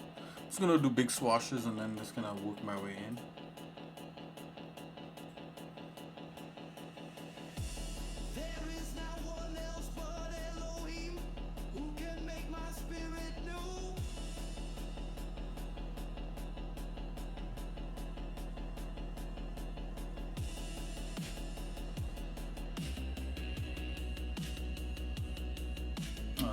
What's going on?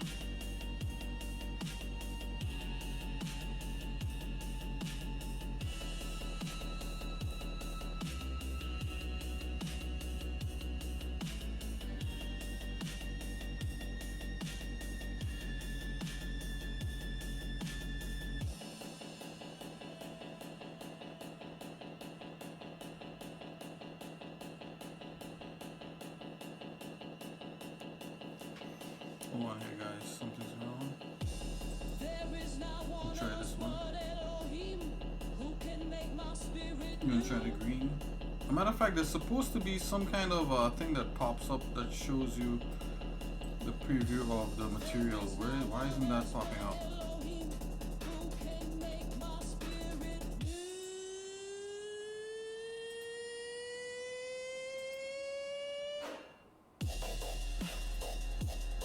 I'm not sure what's going on there. I'm just gonna delete this layer. I'm gonna try making a new layer and do it. Okay.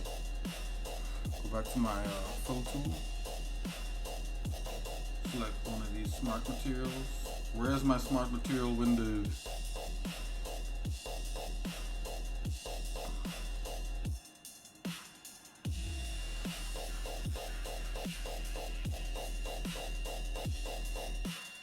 I may need to restart. I don't know what's going on here. Why isn't this not showing? Wow. Oh, okay. It needs to be set on a different mode. Paintbrush mode. Where's my preview window? Where is the preview window?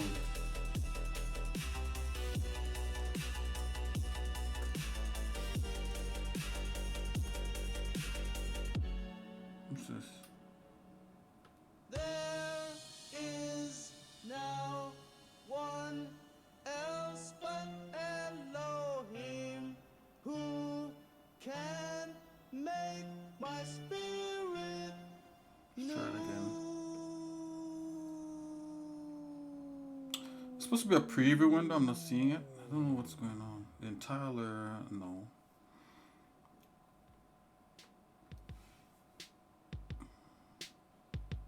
Cancel.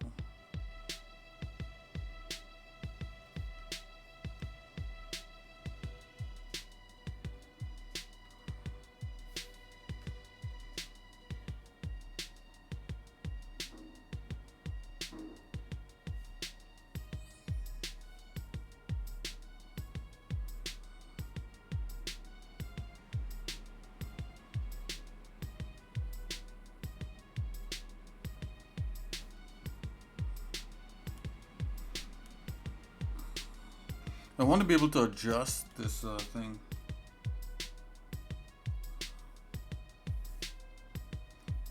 Yeah, come on.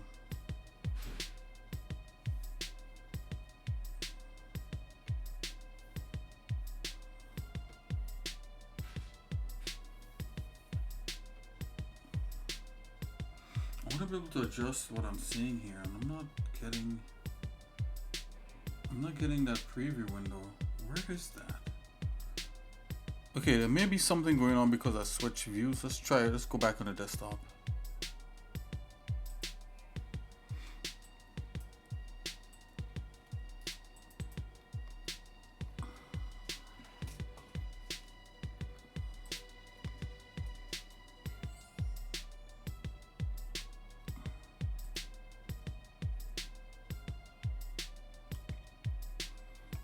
It should be a preview. Hold on, guys.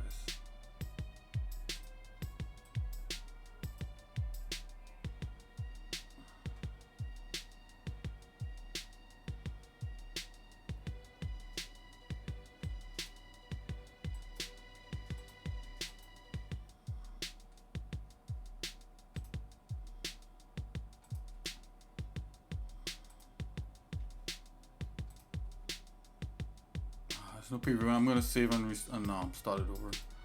I don't know where that preview window went to. Should be a little window that pops up and shows and start to show you what's going on. So when that's gone, just want to make sure that everything is fine. Alright, let's try it one more time.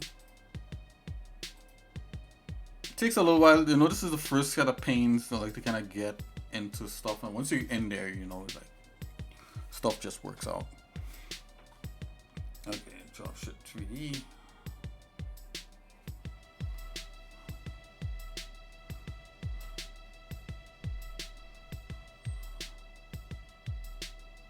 It's loading. I want to be able to control how much edge and all that sort of stuff, so. Ooh.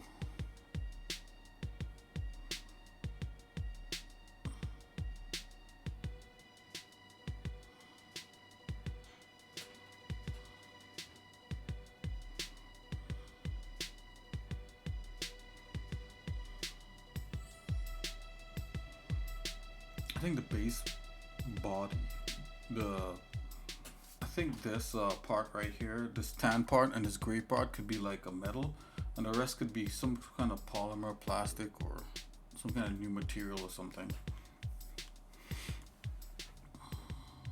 Okay, let's see if we can get it now. Society sculpture. Alright, so if I click on that now. Oh, wait. Okay, I don't get it. Where is the...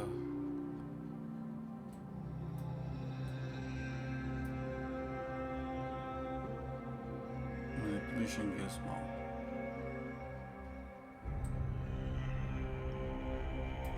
I don't know what that is. Let's go here. Wow, where is that? Where is the preview?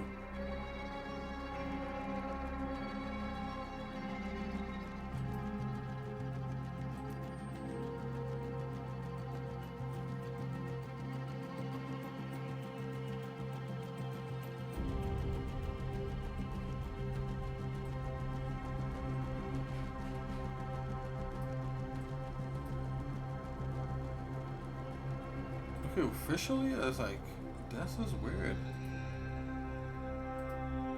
Okay, I'm just gonna jump in here and just kind of wing it. Oh, maybe because of this? Make that smaller.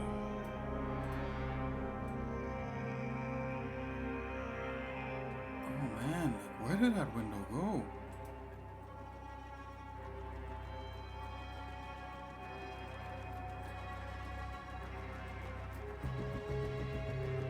Show voxels in paint room, show displacement on the graphic.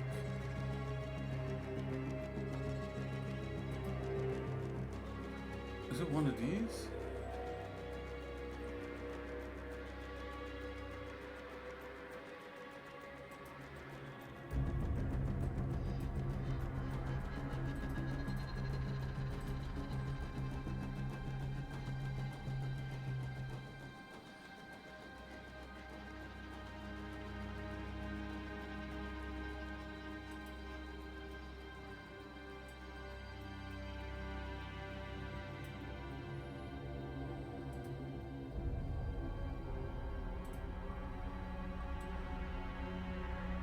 Where's my little preview window? It's gone. Okay, I'm not gonna stick on that. It is what it is. It's unfortunate. Okay, I'm gonna turn that degree down to that, and hopefully that'll work.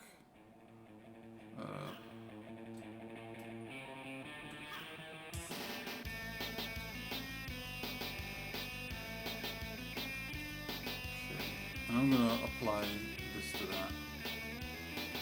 That sucks.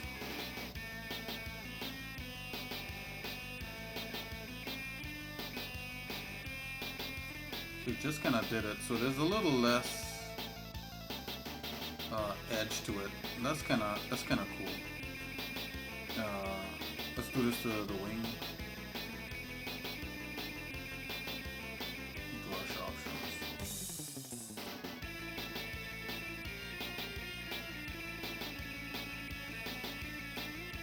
Just drop it on the wing right here.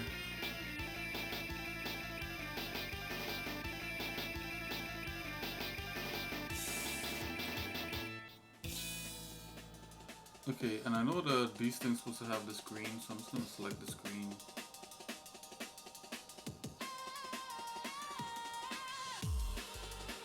And there has to be like some kind of like little toggle or setting somewhere. I just can't see it right now, guys.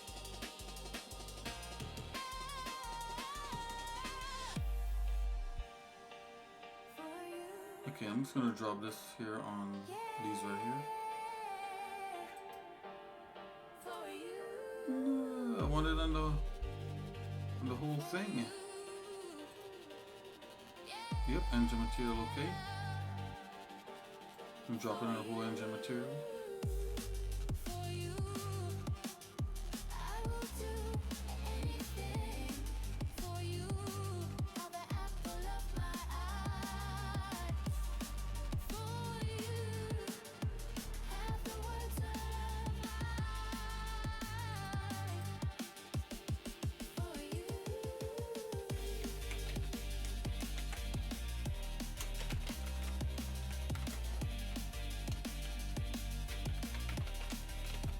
There we go.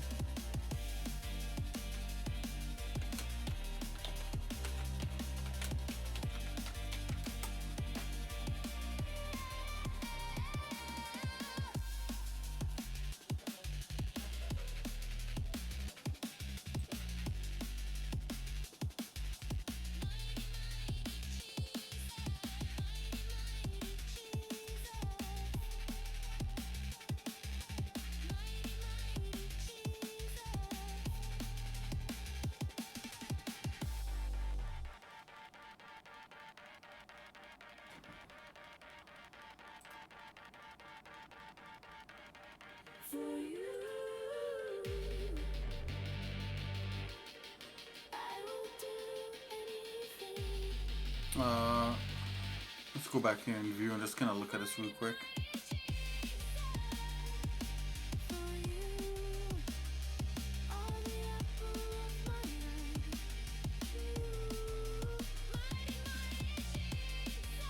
Oh, Windows maybe?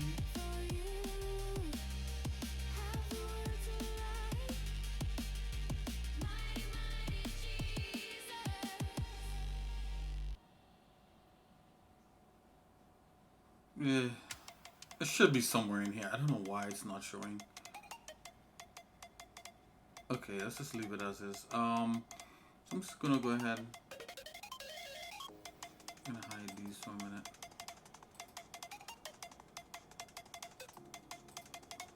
I'm gonna paint bucket here. I'm gonna go ahead and select this. Just drop it on all these. Yep.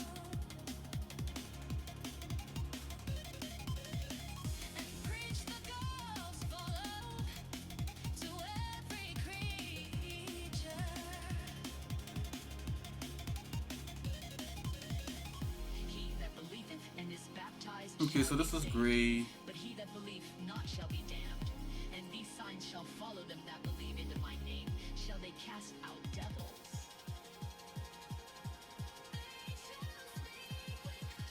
Okay, we'll have some green in here. This would be green.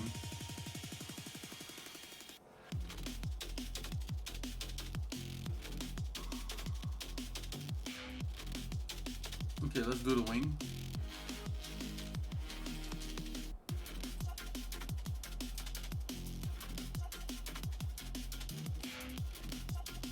Make all this green.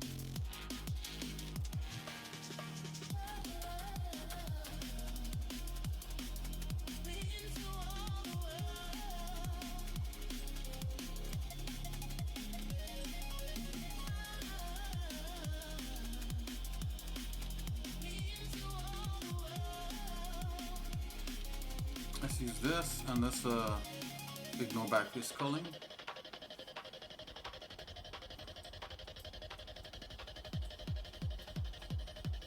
And we just do chunks at a time and then we'll deal with everything else as we see fit. And as I see, I'm just doing it just based upon like what I see. So slight rotate. I don't really do too much rotation on it. It's supposed to be like a stripe that goes through.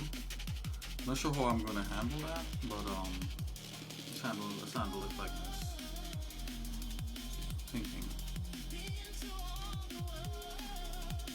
Hold on. Let's do these diamond shapes green. I broke some of the rules by doing this because it's supposed to have like a line there. But let's see what we could do here. So I'm just gonna go ahead on this.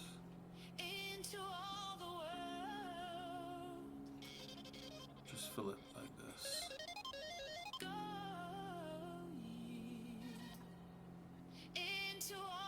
Oh, we want to make sure we choose the right material. No material preview.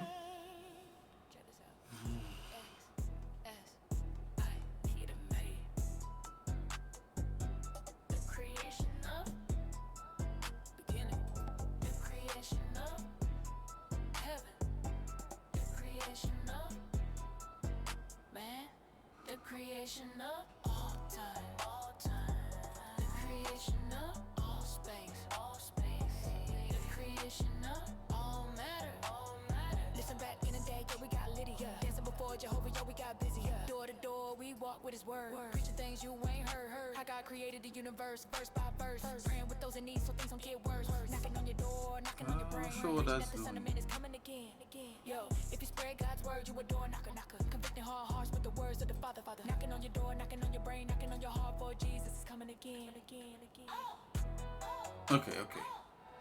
I'm leaving it alone. All time, the creation of all space, the creation of all. Alright, we just whatever we put on, we just continue to refine until everything looks cool.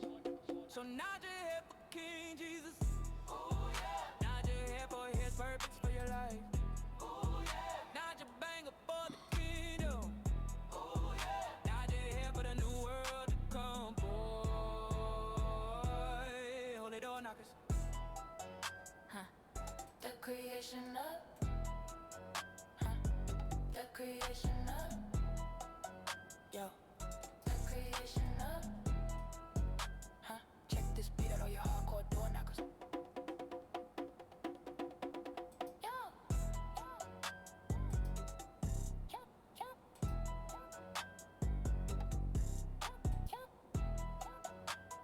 Check this beat out, all your hardcore door knockers.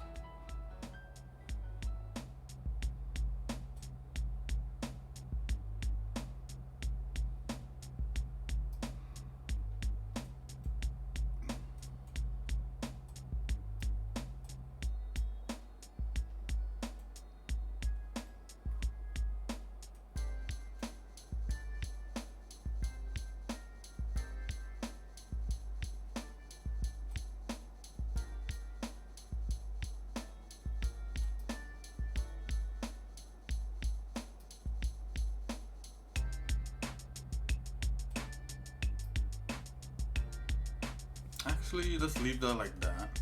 And let's make this green here. Kind of doing a little something on the fly because I did try to make the wing a little more interesting. So we're just gonna work with this for now.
And of course we need a gray. So I'm just gonna leave that alone. I'm just gonna jump on the other part of the ship.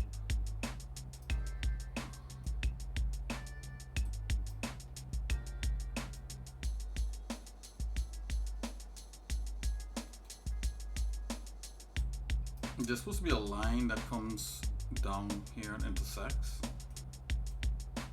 And intersect. And intersect that part.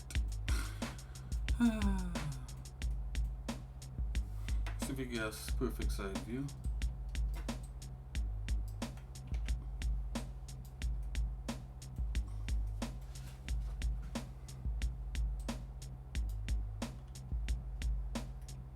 Turn the radius all the way down.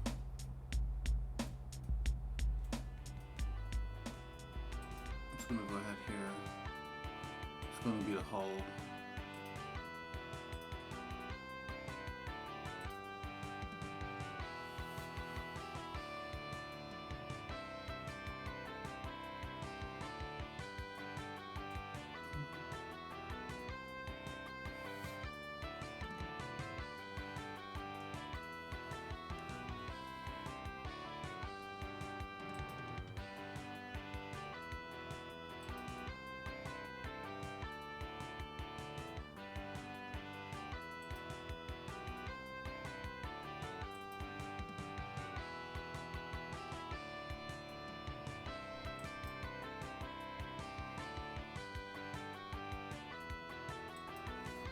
I'm gonna hold shift down, get a straight line.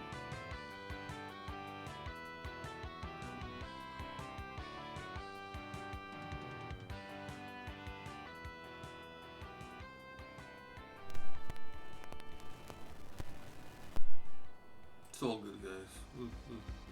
We'll get us to work out.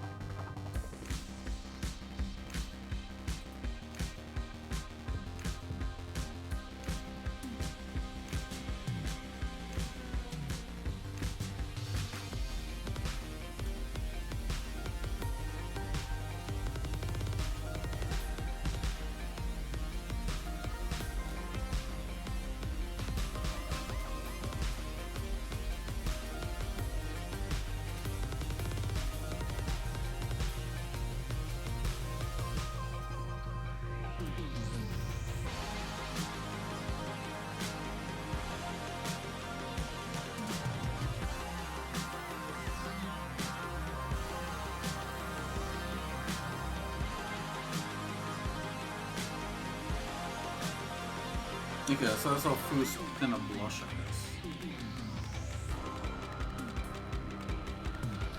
The radius should be 0. We could get in close and like really start to clean this up some. I'm gonna bring this over to this part here. And then I might make the whole front of the wing green.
Okay, I'll zoom in here. I don't know why this is doing this. Just gonna fill it up. It could just be some anomaly because we're far away. Yeah, that's what I was guessing. Or you could, once you get closer, you could definitely come in here and make this sharper.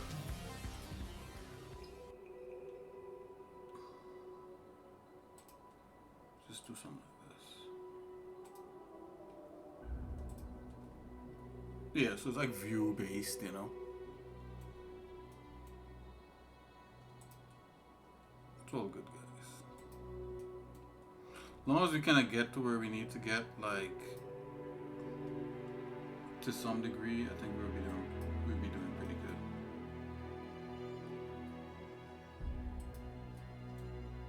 If you zoom in, probably it'll just get sharper, I'm guessing.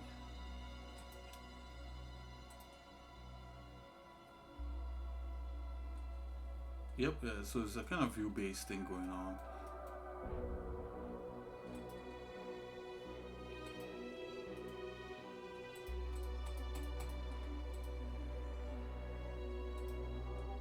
And probably like win autographic, right? So I'm guessing if you come out and do a slight rotation, it might do a little bit better.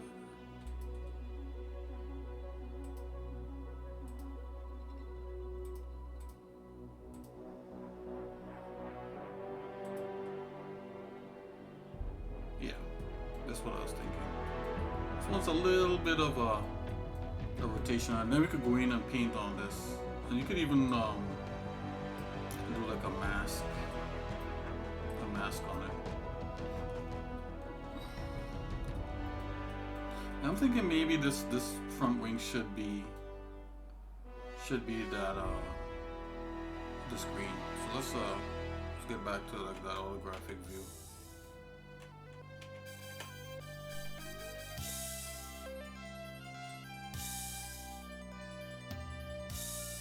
Let's zoom right into here.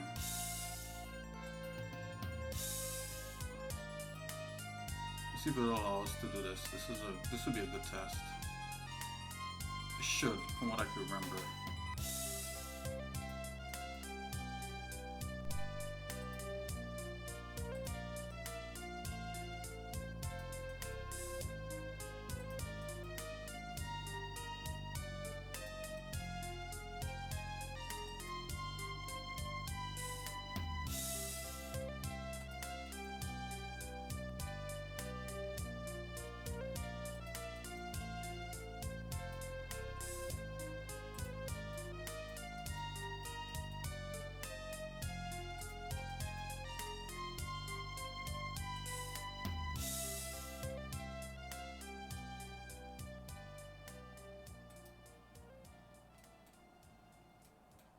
I'm just gonna come back up here to try to see if I can get like a cleaner edge on this. Should be able to.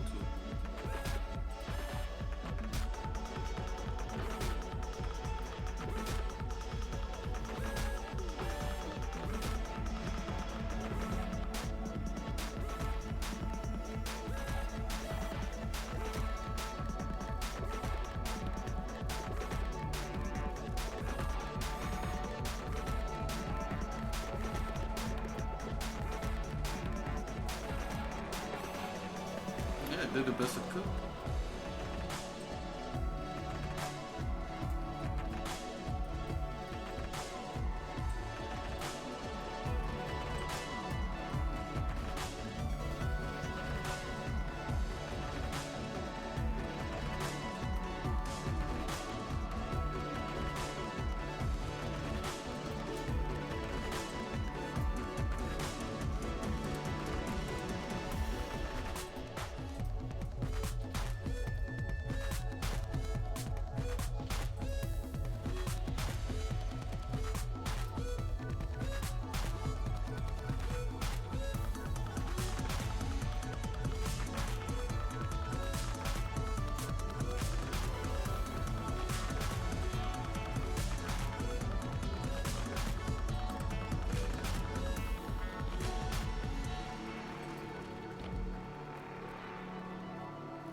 Genesis, Elohim created Adam in his image.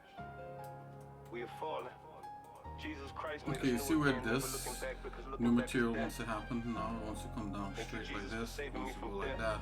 But it was an even thing, so I screwed that up with this design. No, but hey, it's all good, guys. You know, you just gotta ebb and flow with what you got. Let's choose the material.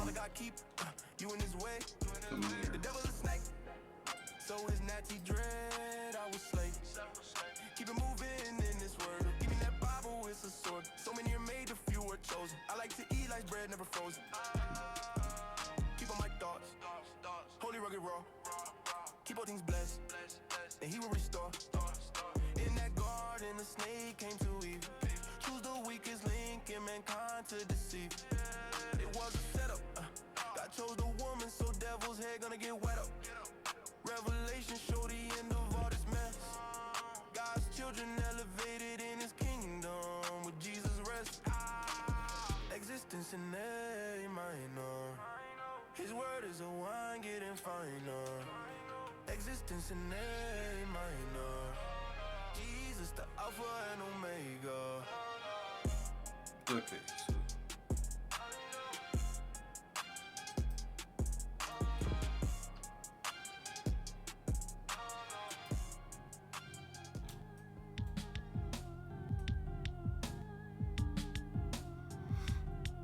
okay, so I'm thinking like maybe have this take over.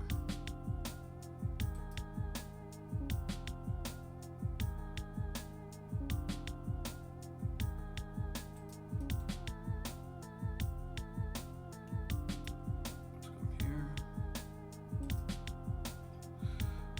I'm just gonna use this to kind of get that going.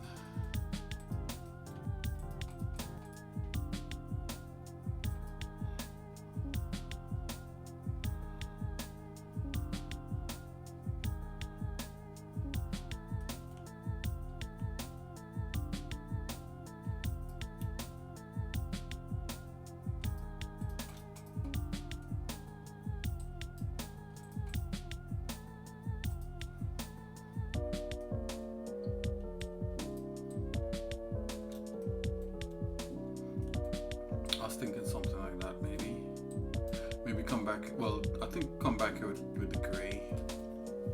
Not quite this, but you know, kind of ebbs and flow with the design just a little bit. And let's get that this kind of bluish green in there.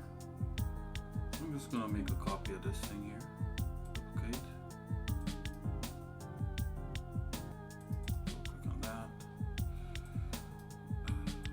I have no idea, where did this thing go? Instead it's showing this thing. I think that's a thing. I'm not sure what's going on there. It's really annoying. Anyways, let's just change the color here. It's more of a sea greenish, muted. Yeah, kind of like a muted, kind of blue kind of thing. Let's make it a little bit brighter. Something like that.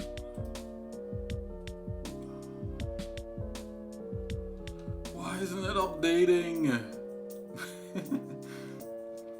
Let's see here. Let's call this blue.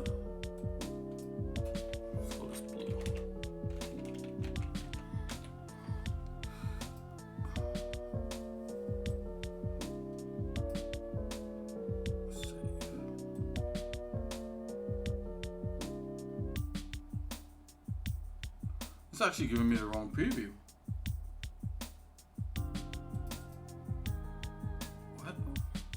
What's going on here? Why didn't that update?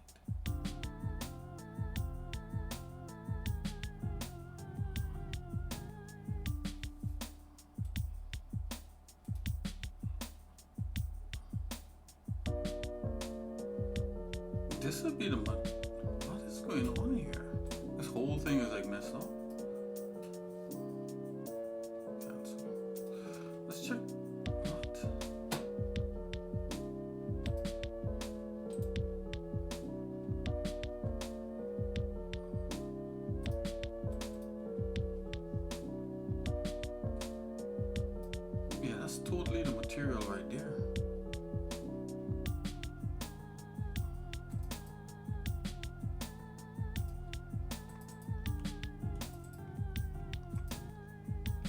It's finally updating. Okay, so something's going on with the updating process in here. Yes, totally what we did. Okay. Why it's not updating in here?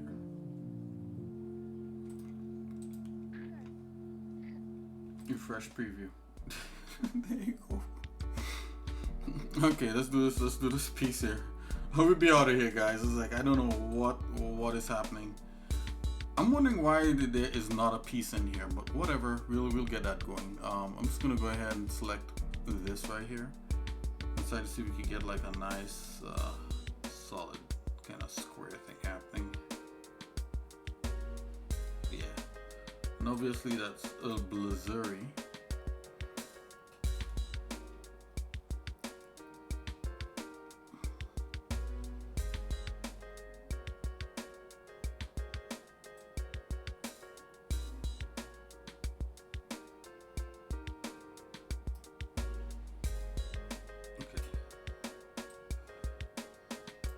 Have to like, well, what I could do, we could also make like a bump map on this by running different by drawing bump maps on it to make like, you know, paneling in different parts. So we'll do that, but I just want to get the base colors down for right now.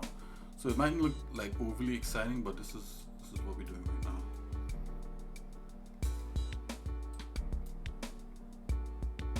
And we just roll with what we have here, and then we'll change things up as we go. Like I think like maybe the overall color needs to be a little more desaturated than this like deep tan. But we'll get there.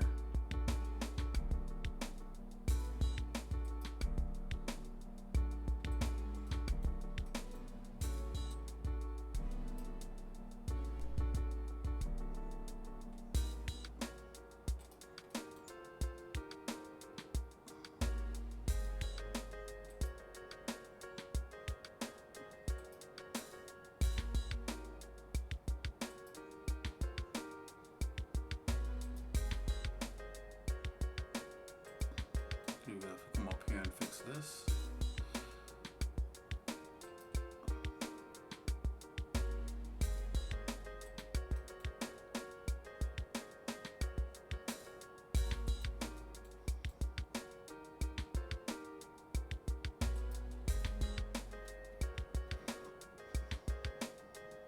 Okay, so it filled that out. Of course, you know, we have this little anomalies action here. And I think last time we just have to rotate on that, so we'll just do a little bit of that. And we could go back in and make this even better.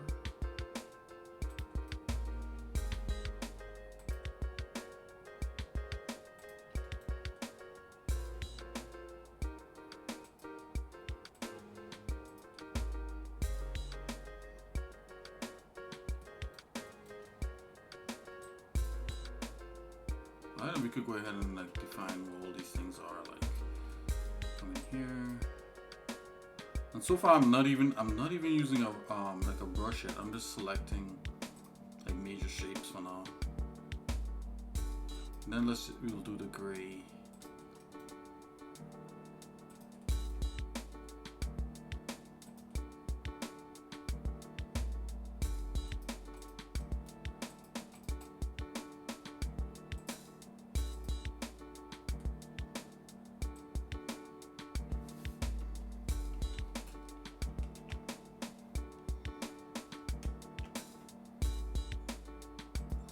Just fill that up, and let's go in here. It's no big deal. So from here to here, let's give it a slight rotate.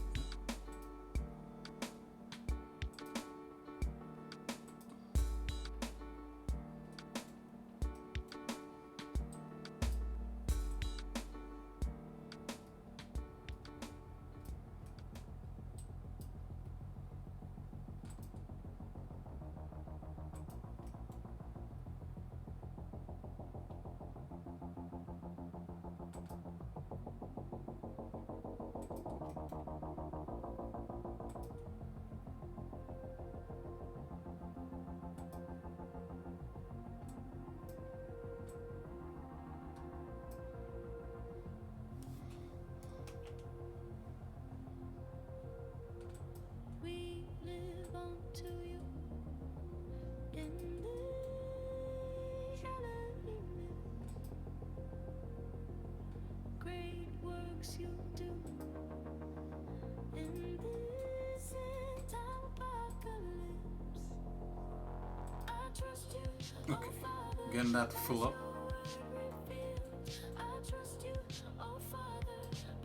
Yeah, we could always go in with a brush and kind of touch things up. We just kind of want to get like the general gist of what this thing's supposed to be. I don't like how this part here is disconnected, so I think that's going to be a gray. So I'm just going to go ahead, let's go ahead and duplicate this again. And let's make this the gray one.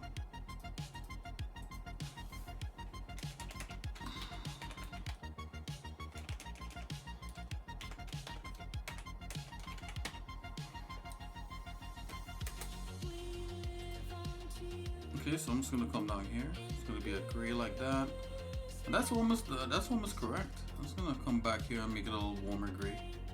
Okay. Save. Okay, let's go ahead and fill up the gray.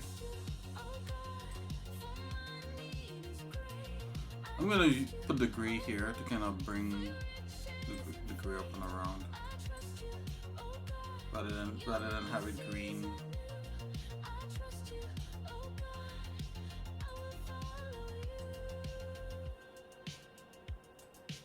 So remember, you have to come right up on the edge of these things for them to actually stop bleeds through correctly.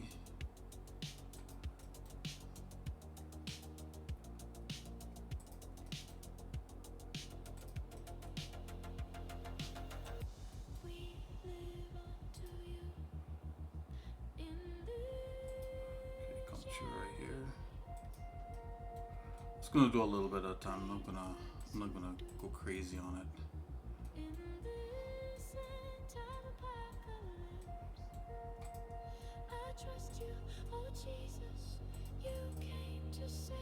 Yeah, I don't think that green should be detached from the rest of the green. You're just gonna make it gray instead. Okay, that's much better. This gray looks a lot darker. Let's see how that looks. Let's pull out. You know what? We'll roll with this for now. It's not bad. We'll roll with that. Could be a bit lighter. You know what? Let's make it a little bit lighter.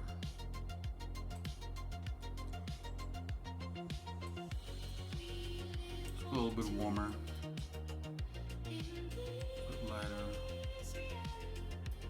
I think that's it. You know, we could like use a screen sampler and sample the exact hex color on there. So I'm gonna just go and bring up a color, the color chooser, and let's add this to the panel. Right, and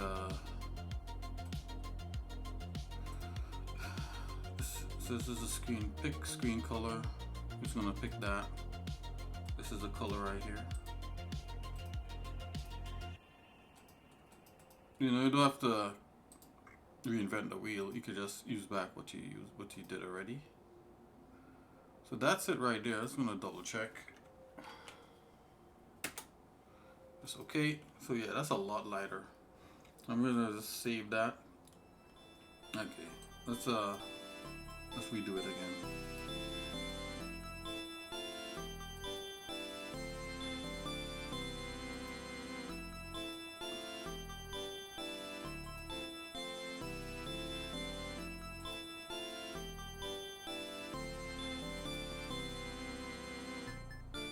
And we haven't added effects onto this like you know, like dirt and edges and all that. Although it already has kind of like edges to it because of the base material we're using, we could do more. You know, we could do more to it.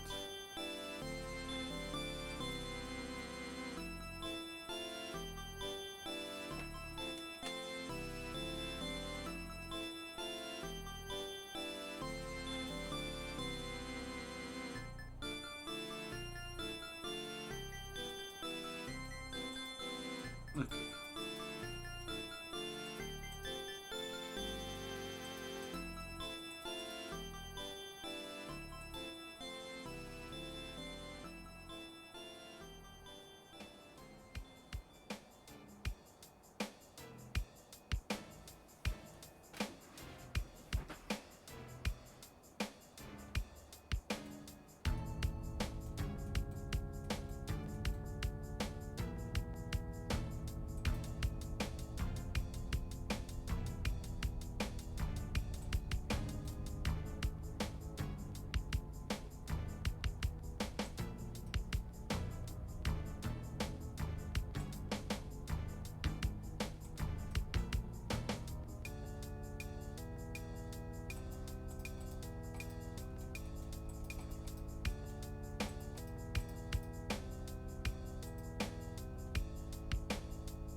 Okay, so that did follow through. Okay, I just wanted to make sure the top did follow through with the gray.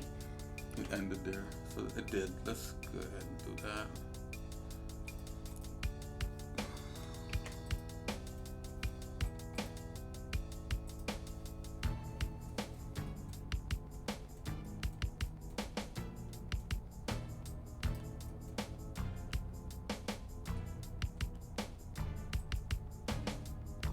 Yes.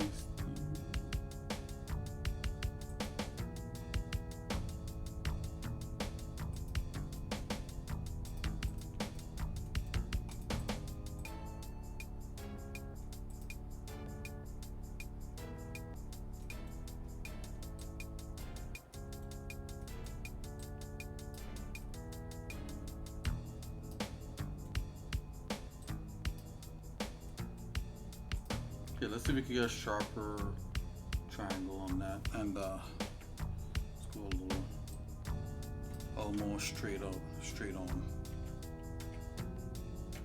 Okay, something like that. Oh, it's already very straight, but let's see what else we can do here. If we add like you know, some bump mapping to this and make like a panel out of this, it's gonna like be really it's not gonna look as fuzzy.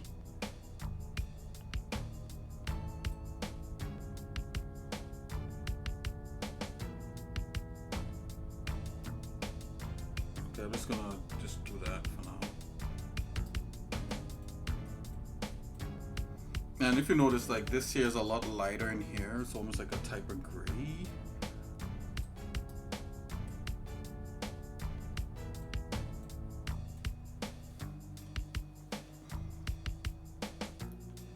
I'm gonna see if I could just double click on that. Let's see if we could hex color this part here again.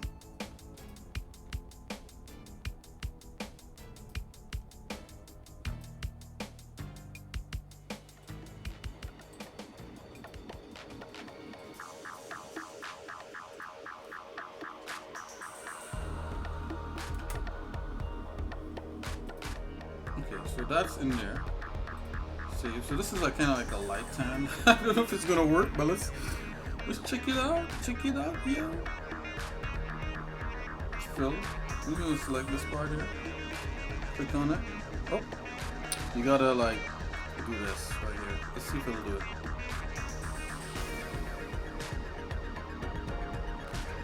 Nope, it's gonna fill the entire ring.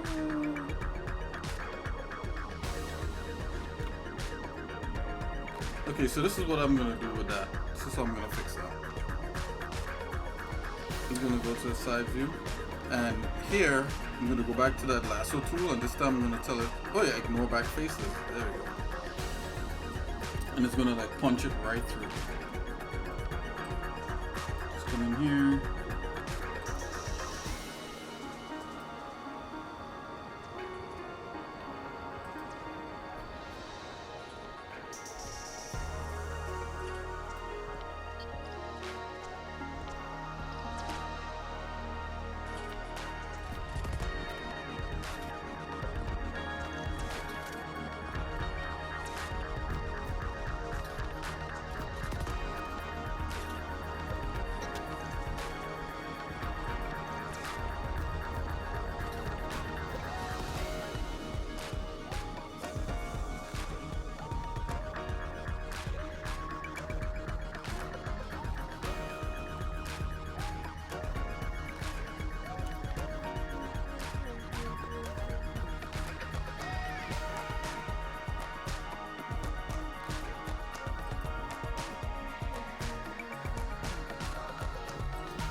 So this should punch this color right through because it's telling it to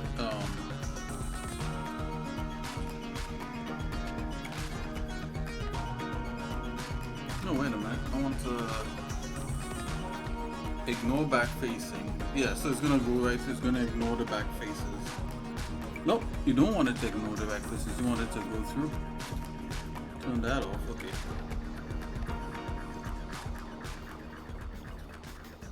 So you want it to, you don't want it to ignore, so that it goes all the way through everything. So it's gonna put this color all the way through.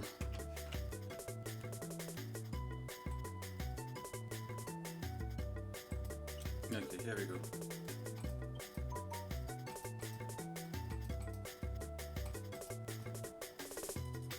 Which is probably the better way anyway.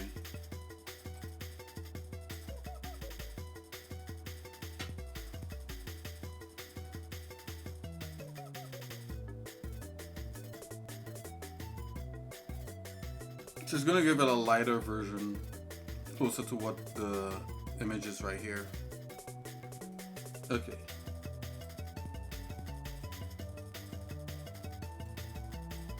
Yep. It's just like, yep, it just pumped right through.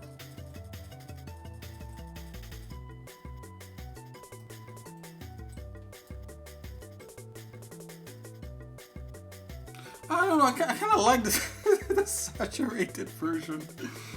But this is good. It doesn't look like basswood or sandalwood or some kind of weird thing like that. So this is good enough.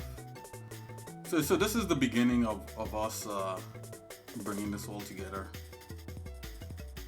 Now, what I could do too is to hide. It's like I hid the engines. Let me put the engines back on. So the engines have that, and let's give these inner parts the same color treatment. Alright, just basically ignore back facing, use this, and we have that color, and let's just drop this right there like that, and it's gonna just push those colors through to that on all sides. Yep.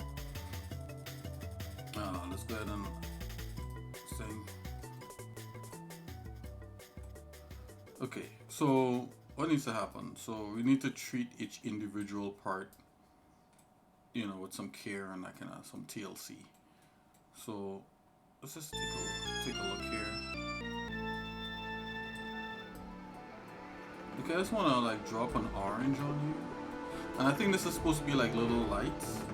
So there is let's see in here. We have cartoon, dirt. Let's see. I think it's like a miscellaneous wood, stone, leaks. I think it's called. Yeah. So this is where I think they get like the lights and that kind of thing. It's supposed to be like leaks. Like I don't know what kind of leaks. But anyways, let's come in here and I'll duplicate that. Click on it. Alright, I'm gonna get rid of the leak material. And the degree I'm gonna do always, so it's like completely there. Depth 0. Roughness 0. Degree 0. It's got a 0. Contrast 1. But there's a pool of noise on here, get rid of that.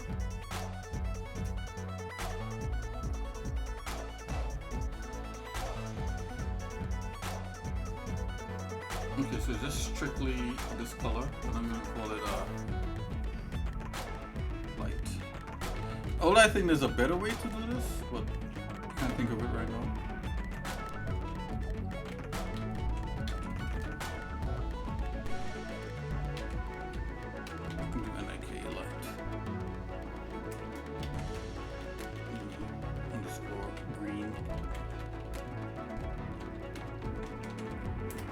Okay, there should be no shading on here. If we turn this modularity down, cavity.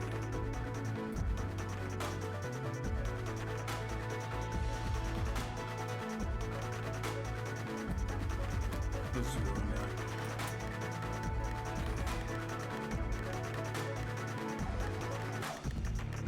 Contrast, add layer.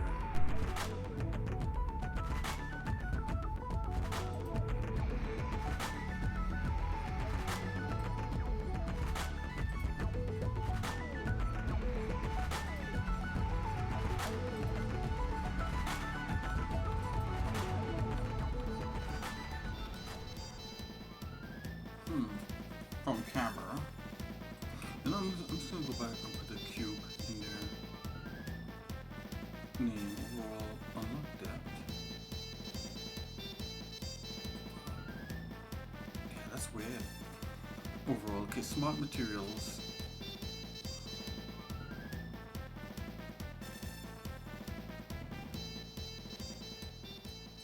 Okay, modulate. Ooh, this, wow, that gives it different things and different things. Replace. Degree. Was. Modulate. Why is this metallic? That's why.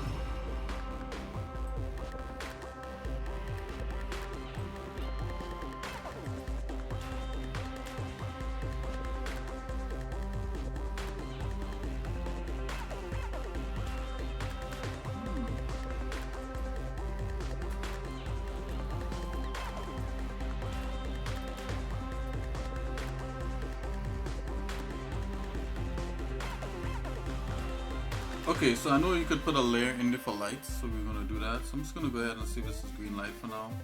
It's not perfect, but it's okay. I don't know why we can't like exclude the shading. Let's see if there's anything else. Leaks, rubber, plastic. This is almost like a plastic. Rust, scratches, stone.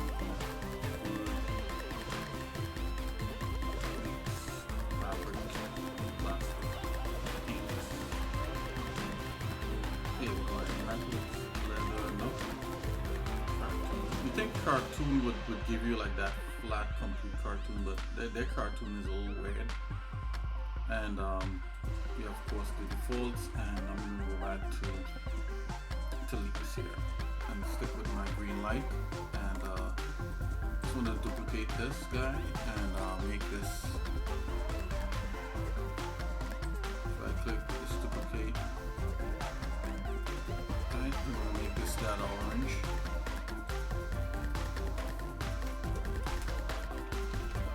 Oh, okay, maybe. Oh, orange with a O, not a P. Okay, save. Oh, I want to make sure and actually make it orange.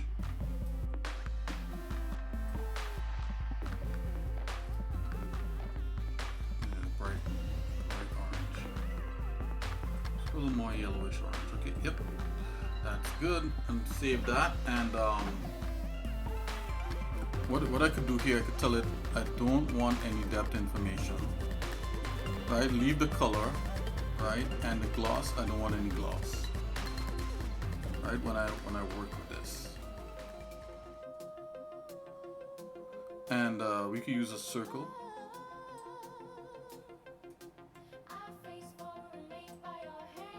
Something like that. And you could drop it on there, but instead of doing it like that, let's make a new layer. And in this layer, we leave the opacity like that, but we don't want any roughness. We don't want any metalness. We don't want any depth. We just want straight opacity. And I think in here, instead of standard bed, you could go emissive, use as emissive. Okay, so now. Let's press F to focus on just that, and we can use Alt to rotate.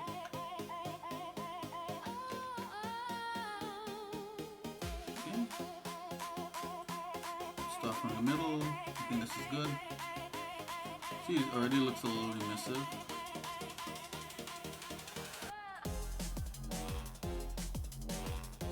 Okay.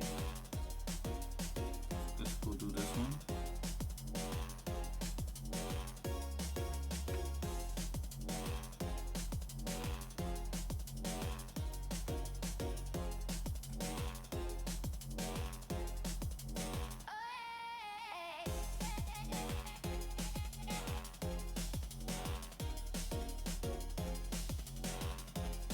Now if you're actually coloring this, what you could do, you could put like a dark color underneath and then put a light color on top, and it really kind of like isolate it. But I'm gonna come back later and do more on it.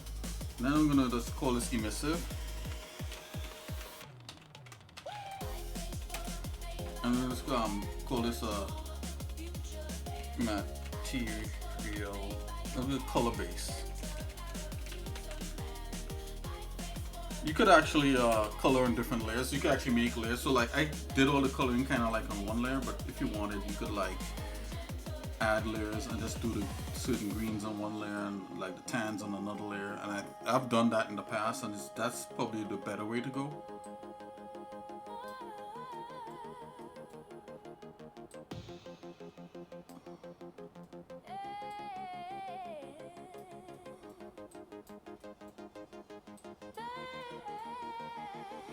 And remember what we did, like that pasture for that gray? Let's do that for, let's go back into default here.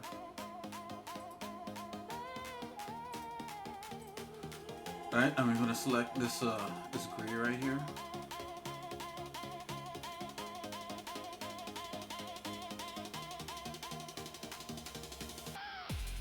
Right, and we're gonna do that thing where we allow it to like penetrate all the way through.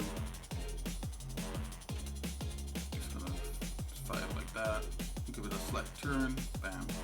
Okay, so I'm gonna come back on the base color, and we're using the fill tool. I'm just gonna come in here, use this lasso, polygon lasso,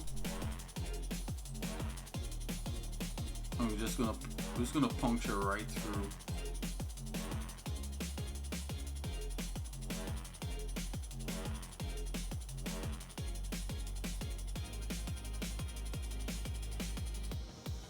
I'll zoom in a little bit so we get it nice and clean. As clean as possible.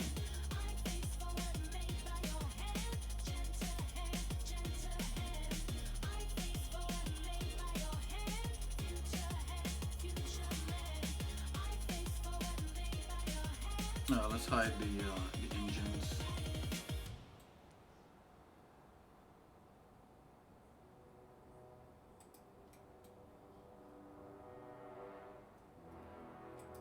And we do have ignore back facing turn off. So it's gonna puncture right through to all the polygons that are in the back that we can't see. That's what the back facing is about. Remember, this is a low poly retopo we did here in 3D Code, and we UV'd in Blender. This is not the full mesh. At first, before, I thought you could color on the full sculpt, and I don't think that's how it works. I think it works.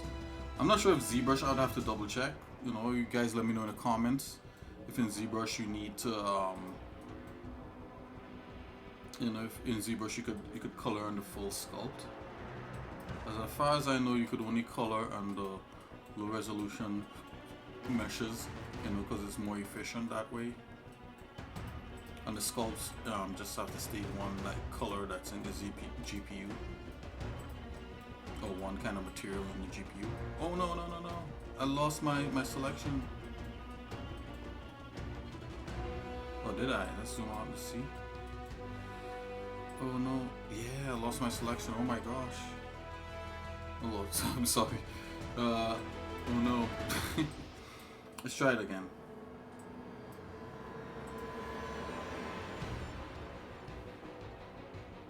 I don't know what happened. Ooh, what? Ooh. No. We got screwed up. Let's Control Z that. Okay. I'm sorry, guys. I'm gonna have to kind of track that over again.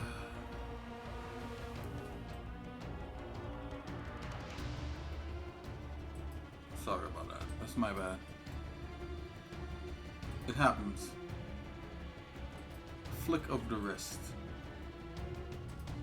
You know, you don't have to do like me, like do one big shape. You could like do a little bit at a time, which is probably what you should do in production, right? So you should do like a little chunk, and so that, you know, even if you like get deselected, you're not gonna have to start over. You know, you could undo up to the last chunk you did, but I'm doing like one big chunk because I like the thrill of you know, losing all your work. Not really.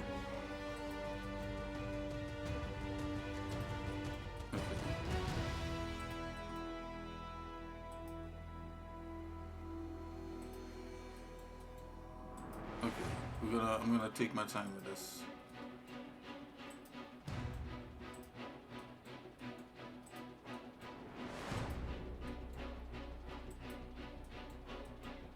Got a little trigger happy and I lost my selection. Okay, here we go.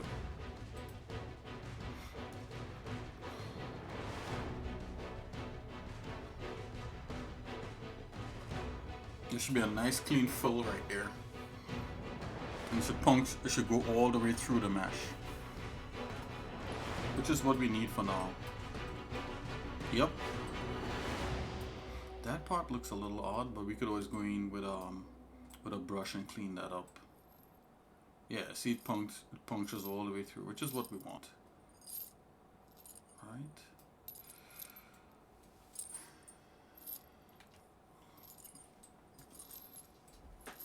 I have a feeling like this part here should be a little more, well, it's lighter, you know?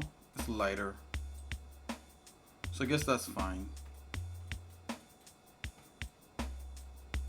Just, select this, let's go through and see. No, we could actually take a brush. Let's drop this on the Wacom.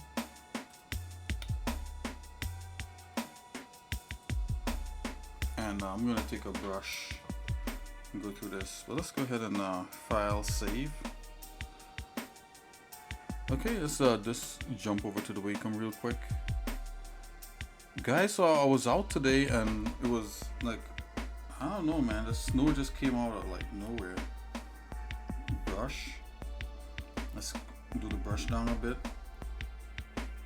I know we have that material, and this is where a lot of people will be accustomed, you know, coming in and just brushing stuff up. Oh, why is there? I hate when they put let's come back here. Stop it. I hate when they make it lazy for some reason. What was that? What's going on here? Hold on. Oh, it's just showing the sculpt. Let's go with that.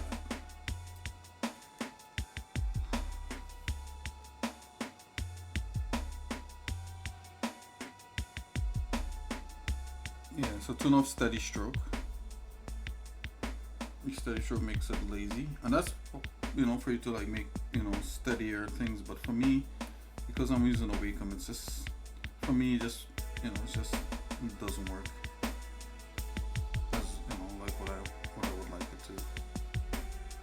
Here we go. You see like what I'm talking about in terms of coming in. Yeah, see like right there, I'll just switch over to this and just kind of do something like this with just the Wacom. Let's go through.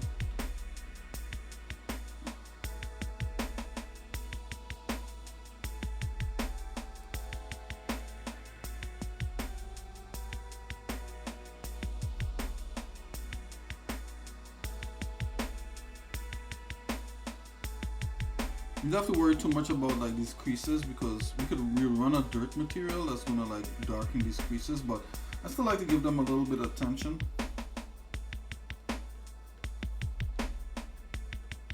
And you treat it like a still painting, right? So like whatever rotation you're on, just treat it like that and just go in and just do your painting on there. And wherever you see that needs fixing, you just, you know, just go ahead and fix it that way.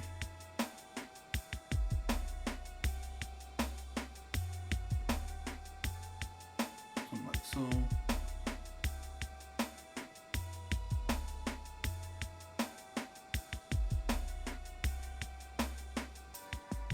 at this point in time, I may want to ignore back facing is great, is on, so that's good. Yeah, we want to ignore back facing when we're painting like this. That gives it like almost a whole different kind of feel there.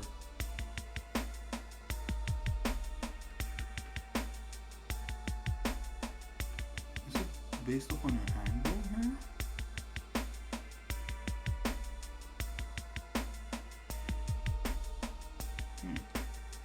That's a little odd, but okay.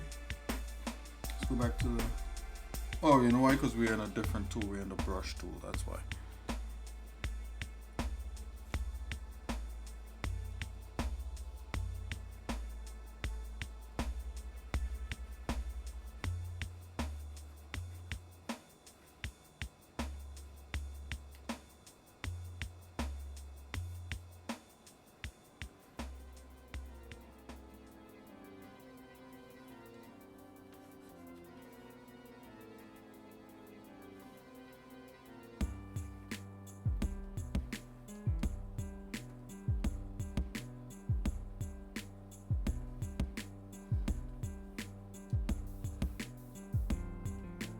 Kind of like don't like what it did there. It's adding that extra little bit of roughness in there. So you always come back with your you can always come back with your paint, you know, your bucket and fill that back and get back, you know, the previous effect.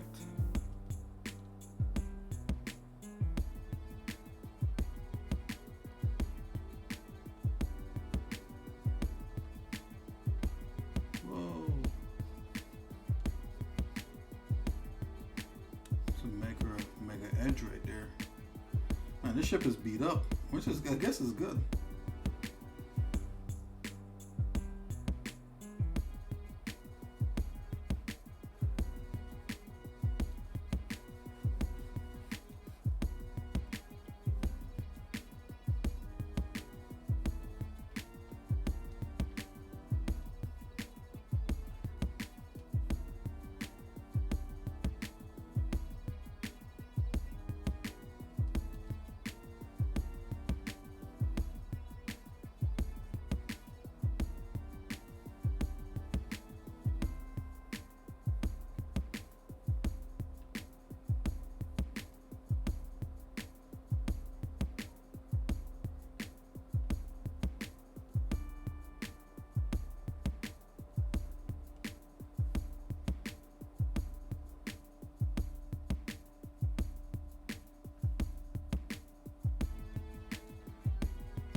Okay, I'm gonna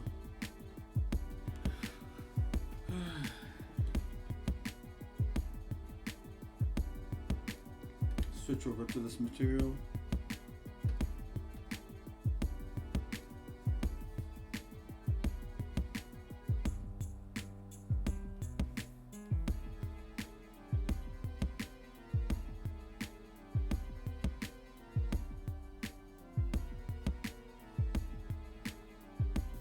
Not perfect, and of course if you want it perfect, we just change to the lasso. Polygon lasso tool.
And of course, if you want to see like the edge of your wireframe, you just press W, and you can get to see your edge of your wireframe. Press W, and it goes away. So you could like follow the edge of your wireframe if you like this.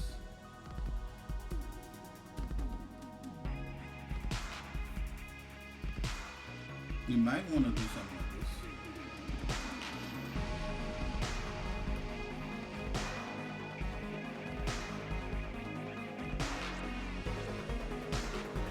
Switch over to the different material. Why when I click on OK?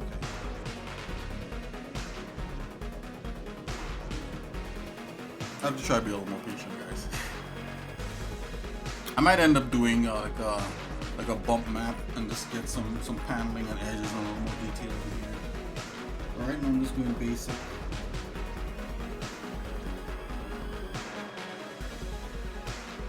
Little basics here. Well, that might actually get rid of this big thing here.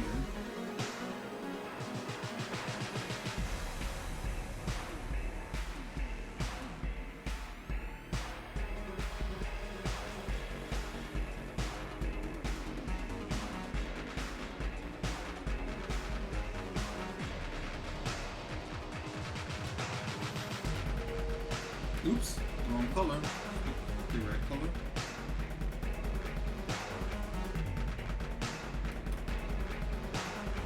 There we go.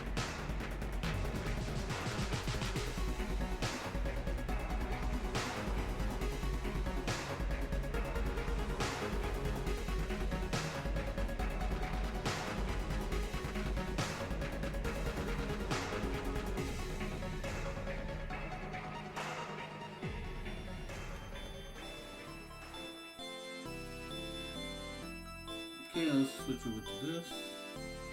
Green.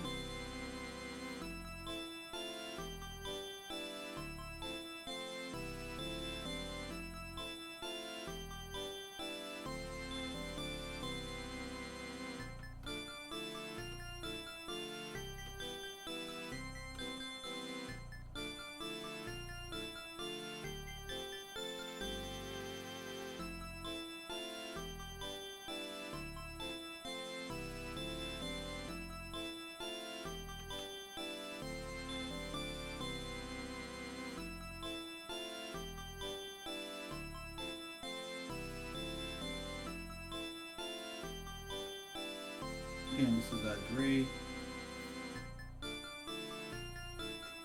Press F to focus and then Alt to rotate on there. Whoa!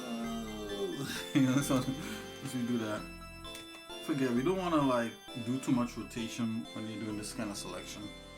All this should be okay, but you know, you don't want to do too much.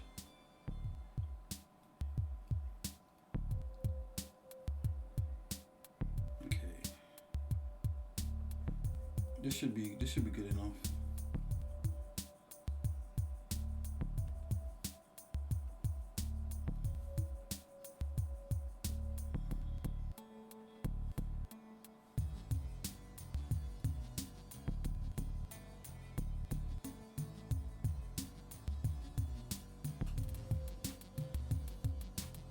Yeah, burn under the finer seam, that's fine.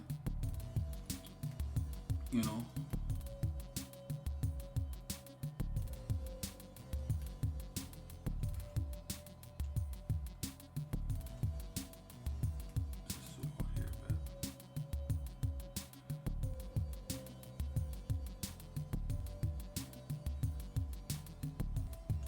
You know, now that I'm looking at it, it's like I wish that gray was a little bit darker.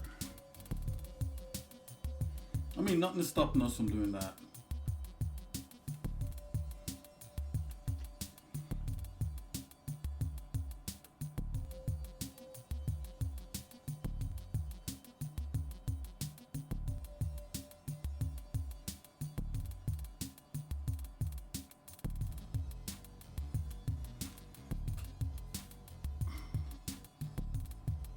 So let's zoom out a bit here. Let's go into perspective mode. Oh, we got a wireframe on here. And see, we starting to pull the colors together. Yeah, and looking visually, like hex color wise is the right thing, but because we have like what's going on. But because we have like you know, like specularity and different light shading, it appears like these colors are a little lighter. So sometimes you gotta go in and adjust things accordingly, right? So like I could go in and darken this a bit, leave this maybe light, and all of a sudden this light part will pop out because this is darker and stuff like that. So we could go ahead, you know, I could go ahead and do that, and you know, we'll do that as we come by. So we have the color, we have the emissive, and the lock the emissive, so we don't draw on that. I'm gonna lock all the things we should not draw on.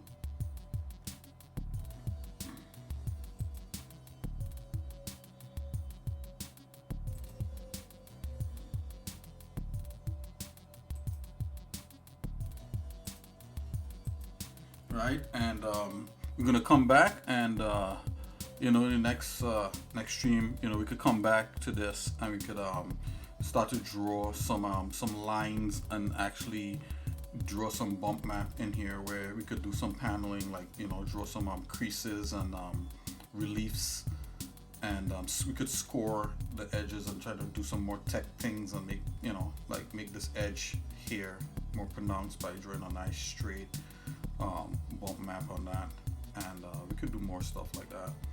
But yeah, you know, not too bad for just like dropping some color and some just basic materials on it. I mean, once we start adding other things, I think it's gonna really start to pick up, which is what it should do, right? It should pick up. All right, then I'm gonna take like a 2-second break, and I'll be right back. You know, we're back on track, guys. We're back on track. We're doing some asset creation. Okay, so I'll see you guys in 1 second. Be right back. So why didn't I flinch?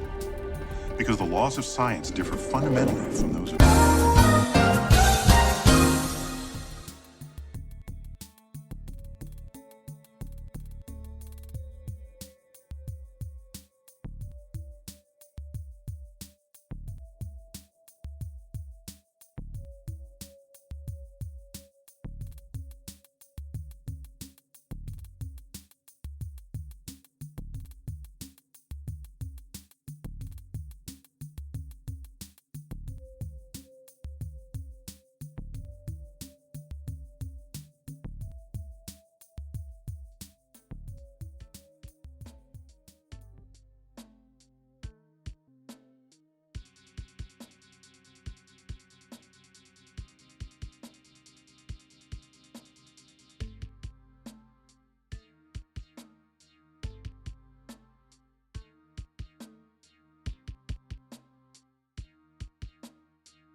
Okay guys, I'm back here. So let's check out let's do a little drawing exercise here. So let's bring up the Wacom.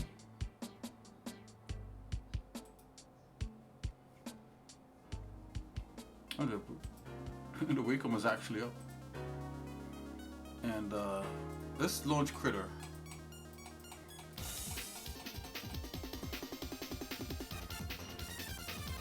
Okay, I'm gonna come in to a new creation here. Alright, so like in Critter, just pick a regular pencil. Let's do some drawing exercises. No, normally if you I know most people like when you draw, you like to draw like, you know, you could start with drawing like alright, my suggestion, if you're starting drawing for like the first time, try drawing figures, you know. So what I mean by that is like draw like little stick men. So you could start with just like maybe a circle for a head, you know, and try to get like the proportions of the person correctly. So I think a person is like 8 heads high. So like if you draw like a circle for the head, then you draw like 8 more of those circles to represent the height of the guy. So it's 1, 2, 3, 4, 5, 6, 7, 8. No, you could try to get them perfectly, but you could get them close. So know this is 8 heads high, and the person could fall within here, right? And so like, you know, you do that for the shoulders. I like to draw like a little box for the shoulders and the chest kind of thing. His neck is kind of too long there, so I'm just gonna bring the box up.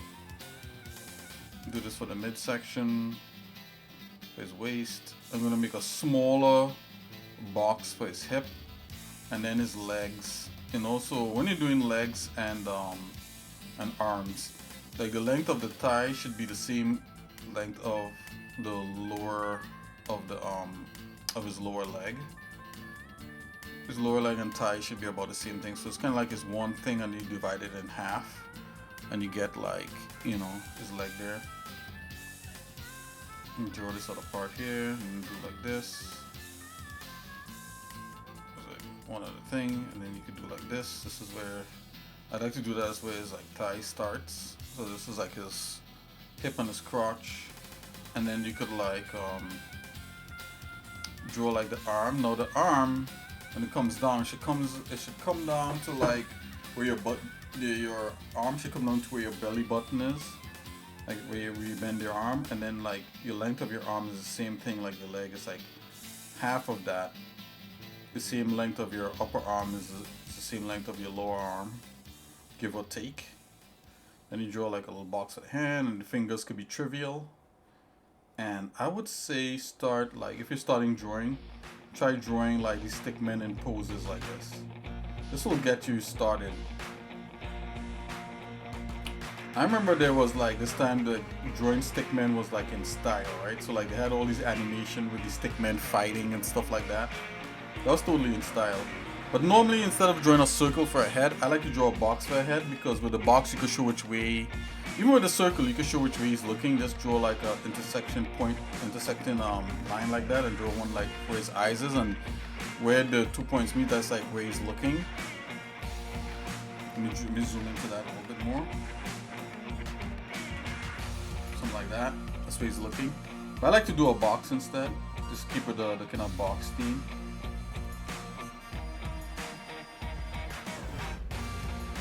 You know, and half of the box, you kind of split the box in half, and then you do a little split in half like that, and that's where the guy is looking, where the lines intersect.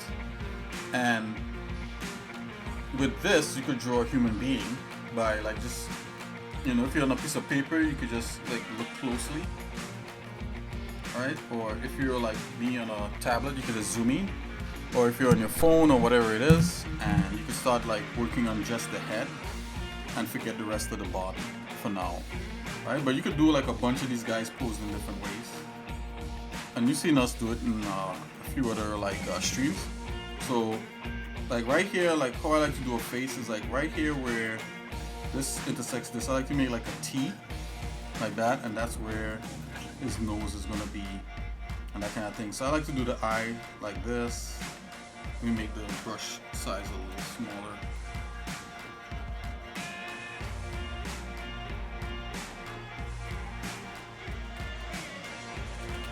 Something like that.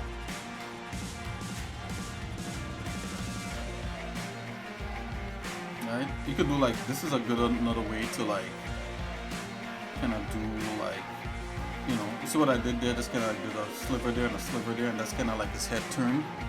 And you could kind of like sculpt the volume of like his head, you know, almost like a skull, like where it goes back like this. Something like that. So it's like a box stacked on top of another box. And you could just do like the under part of his eye like that. And just kind of start simple like that. And then, you know, start pulling out parts, right? So when you're drawing like a human being like this proportion, you want to do simple shapes.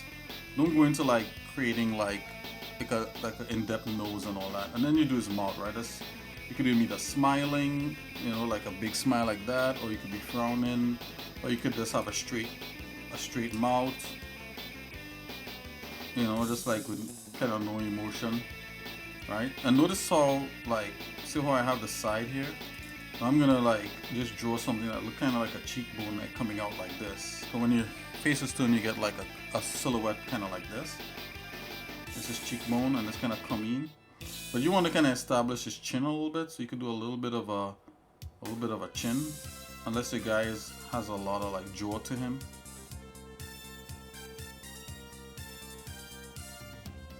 Right? And you could just kind of draw like a circle, like a oval like that for the ear, for his ear. And just because you draw this thing, you don't have to conform to it. Remember, these things are just guides up until the point where your guy looks good enough to roll with. Yeah, so this guy got some forehead. Just give him some eyebrows to kind of lessen down on his forehead a bit. And you could go ahead and like do like a hairline. So I'd like to come up like this, go like that. And if you really want to get really good at like drawing human beings and stuff like that, you got to observe humans, right? So what I used to do in the past, I used to just like sit on a park bench and just watch people walk by, you know, and not in a creepy way, right? You know, I used to try to observe people in real life. You could just download, what you could do now, you know, you could just get a bunch of like images online of different people and different body shapes and different heights and different, you know, different ethnicities and stuff like that. You might want to do a black guy, a white guy, you know, somebody from Malaysia, anything like that, and just notice the difference in their facial structure and stuff like that. And when you're accustomed to like seeing the differences in and the similarities, because people have a lot of similarities in their facial structure also, but there's very minute things that make a face, make somebody ethnically look different, right? And you gotta notice what all the similarities and differences are, and then just learn to kind of work off of those things. And once you get those things, then you could kind of mix and match, like, and break the rules, you know, so you don't look like you're copying, like, you know, it's kind of boring to copy life straight ahead, unless that's what you're going for, like ultra realism, right? But if you're doing like any kind of stylized or cartoonic or artistic thing, you might want to like vary the way your character looks, you know. And don't always go for anime. A lot of people go for anime. It's easier to learn like the Western style of stuff and then take that and break away into anime from there, right? So you do some anime if you like that. You're gonna do what you like. If you like anime, you're gonna do it. I loved anime growing up, and I did my fair share of anime, but also my biggest thing was comic book art in the Western style of drawing, and even more realistic styles. And I think that helps when you do anime, because you're gonna do anime with a nicer flavor to it, and it's gonna look fresh and different, and you're not gonna be stuck to like, that's why I think Japanese anime, they come up with different styles, you know, it have like chibi, it have this and that and the other, and like, each anime has like its own style of drawing, right? Like Akira is different than Bleach, you know what I'm saying? So, you know, you want to come up with something, you want to come up with your own original style, or you could use like a style that's out there and just kind of vary it a little bit so it's a little fresh. So like what I'm trying to tell you guys, like, and I saw Vampire Hunter D, Bloodlust, and that style of anime has like kind of thin wispy figures and stuff like that, and it's amazing, you know. It's amazing to, you know, to see them, you know, create like that style for that show, for that movie. Now, you know, the subject of it is like vampires and stuff like that, and I'm not really into that kind of thing, but I'm just completely into the art style of it, and it's just amazing, you know. So if I wanted this guy to be a black guy, you know, I'd make his nose a little bit broader, you understand, and give him like, you know, probably a more like little afro rather than like, or you could give him any kind of like hair that, you know, like, you know, a black person would have. Like you could give him dreads, or you could give him like a short buzz cut, like, you know, like he went to the barber and then they leave a little bit on top and kind of give it a little squiggle, so, you know, sure he has a little rough top there to him, you know. You could do that. Or you can, you know, some black guys are bald and stuff like that, just like some white guys. And but the defining thing would be like where how his facial features sit, you know. Like certain tribes in Africa, like they have certain facial characteristics, you know, and stuff like that. So like just within, you know, black people and stuff, you know, you get a wide variety of facial, you know, looks and that kind of thing. And same thing with Europeans, you know, there's a different thing. So the human race is amazing, man. Like you could like come up with all these cool looking characters and different looking people and stuff like that, you know. And that, you know, like that's how you want to do it. Like when if you're making a movie or a game and you have different characters and they have different ethnicities, or even if they're like in the same ethnicity, like they're all like black or European, you have different facial features, then all of a sudden, you know, your stuff is gonna have like, it's gonna touch your audience, and it's gonna give it like some visual like tooth, you know. It's gonna feel better, it's gonna look better, you know. But if you draw everything like all your people like the same eyebrow, the same, you know, it's gonna look like the same person, right? And I think like anime, that's definitely a style in anime, and you just kind of differentiate each person by like the hair color or something like that, you know, and you just do like some slight differences. But it's all good, guys, you know. In the end, whatever you like, you know, you do. But it's good to know like basics of like drawing, and to be observant of like people themselves. I think that's the biggest thing. One of my favorite visual effects supervisors, visual effects person of all time is a guy called Dennis Muren. And Dennis Muren, like, you know, he talked about making this book of observation. I think I've mentioned this before here on the stream. Man, I would love to get that book of observation from somebody like that.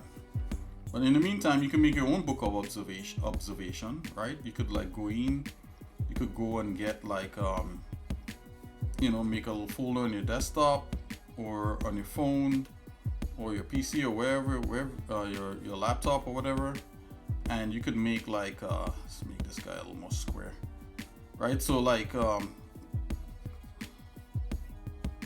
when I draw people, I normally don't like to be zoomed in like this, drawing each part. I like to be zoomed out, because it's kind of like when you zoomed out, you could kind of see how the body ebbs and flows. See like that. Now I zoom out, now I can see like, okay, this needs to be a little more dynamic here and a little more that there, right? So you can't see that when you zoomed in. So if you start doing with the whole body, even when you're doing the head, even when I'm doing the head, I like to be kind of zoomed out and then progressively zoom in once I have the whole body kind of fleshed out, you know, because you want to see like how everything fits together in one thing before you zoom into details.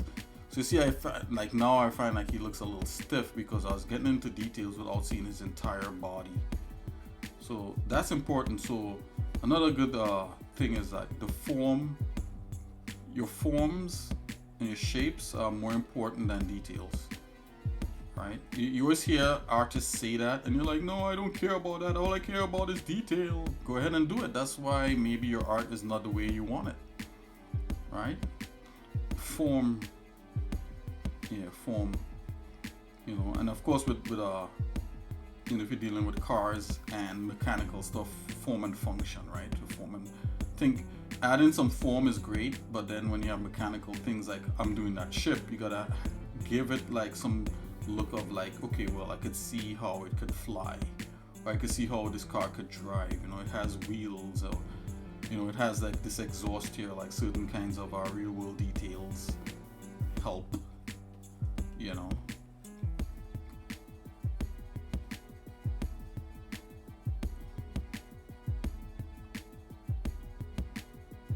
Okay, I'm just going in here and I'm just kind of sketching over, and this takes practice, right? You're gonna practice sketching volumes, but remember like how I started, right? I started with just that simple stick man, or I like to call him the box man, and just kind of work your way in with the forms, you know. So you should have your folder, you have your reference, and remember those drawing exercises, you know, or those other videos, you know, drawing arcs and circles.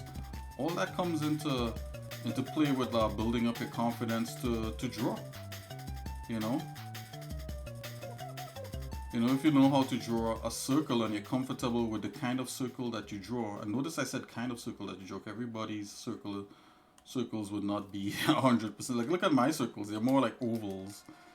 I mean, I was drawing ovals, but you know what I'm trying to say. Like, if you're just comfortable with yourself drawing in general, there's gonna be less frustration there, and you're gonna like kind of focus in on the important parts, right? Which is like telling the story and making sure your character is, you know, the character's supposed to tell a story. Right? Don't just do like a neutral pose with his arms by his side. You know, if you're doing 3D modeling, you kind of gotta do a neutral pose, right? But when you're drawing like this, try to give him something like he's doing something. Like I shoot like this guy look like he's looking at his hand, you know. So all of a sudden we could start telling a story about his hand. Maybe here he has like some kind of like power. You know, I like superheroes, guys. So maybe he has some kind of like power that's on his hand, and he's looking at it like, oh wow, like I didn't know I could do that. You know, the serum actually worked. You know, maybe he could be seeing something like that. Right? You know, maybe he has some kind of superpower with his hand, or maybe he has some kind of mechanical glove or big, you know, something like some robotic thing that he's like, whoa, this is powerful. With great power comes great responsibility. Oh man, what am I saying, guys? Come on. Okay. So yeah, so you got something like this. So this is basic, right? This is, I mean, I could see like, you know, maybe the leg could be different, you know, and stuff like that.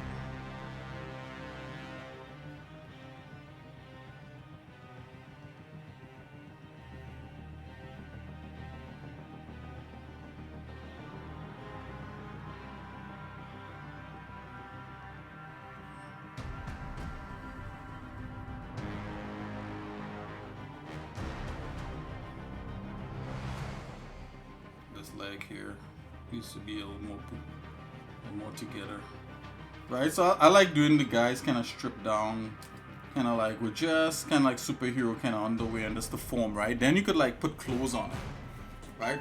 That's how I, you know, that's how I kind of do most of my things. I kind of do like a rough, you know, kind of rough like this, where it's just kind of them with their anatomy, kind of more of an anatomy study, like what they call basic anatomy. I mean, they don't have to be crazy jacked and all that sort of stuff, like, you know, like crazy powerful, but just basic anatomy of a guy or a woman, right? And yeah, this is what you continue to practice over and over. And then once you get that, then you can start like learning how to put clothes on them. You know, you can give him a shirt with a collar and give him some pants and go with different styles of pants. You know, you download different images online of different styles, and that's the next thing. You start to learn how to do shoes and sneakers and different pants and how they fall on the human body and the kind of wrinkles you should do and that kind of thing. So all that leads into something. I kind of don't like how this leg is here. Maybe it's too in, but probably could be a little bit more out to give it a little more action.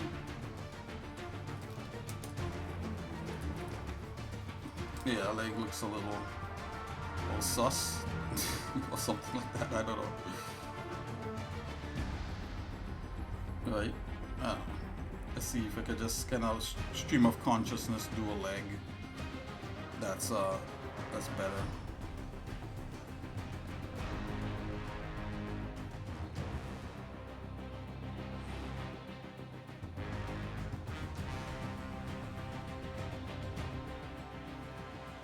Something like that. It's not even better, but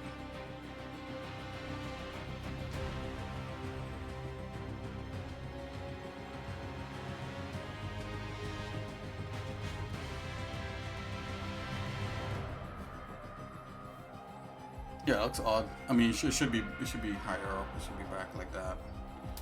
Anyways, guys, but you get what I'm saying. So you got to work on, you know, just, you know, you do something, you leave it, you come back, you work on it again. If you're not getting any headway, just leave it all together and start a new drawing. Don't stick on the one drawing. That's another thing. You know, when people first start, they fall in love with like the first drawing or whatever it is. I think like you just gotta like draw and just keep it moving. And I think that came from for me that came for me that came from like doing comic books, right? Because you gotta like move on to the other panel. You can't stick, you know, this guy leg came out wrong, you gotta stick with that, buddy, and fix it later. Or the inker, sometimes you see in comic books like the inker would come in and try to fix what the penciler did, or sometimes the pencils are really good and the inker just like makes it so simple, or like sums up what the penciler did and loses the life of the art, you know. So it's kind of like, you know, that's kind of like the world, you know, I'm coming from with some of this. And you know, there's some pros and cons to that, to everything. All right, so once you get like something like this, you know, you definitely want to zoom in. You know, you can start just simply just erasing all little, what I call construction lines, all the little wire lines, and start to like even do even more.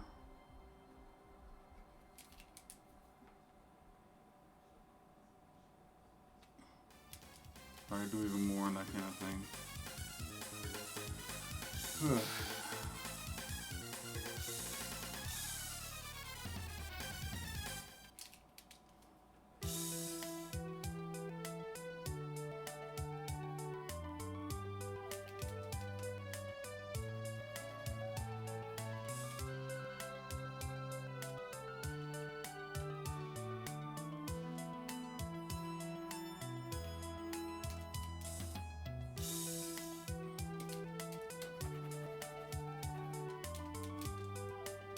Right, and then of course, you know, like what happens like when you draw comic books, right?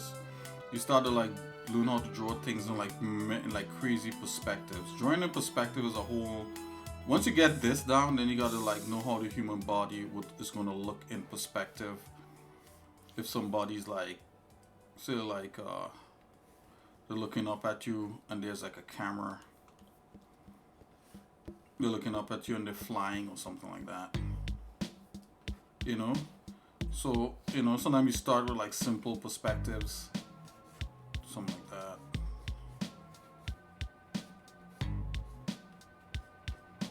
You know, this stuff doesn't come like as natural as you would like to think.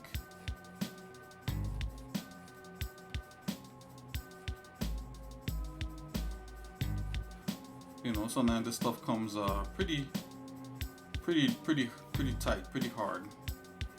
Meaning that, you know, there's a lot of like work involved in like trying to get some of this stuff done. More than what you would want to probably understand sometimes. But if this is what you want to do, you know, you're gonna have to get there somehow. You're gonna have to understand that, you know, sometimes if you're coming up with like a pose, you know, you gotta like know how to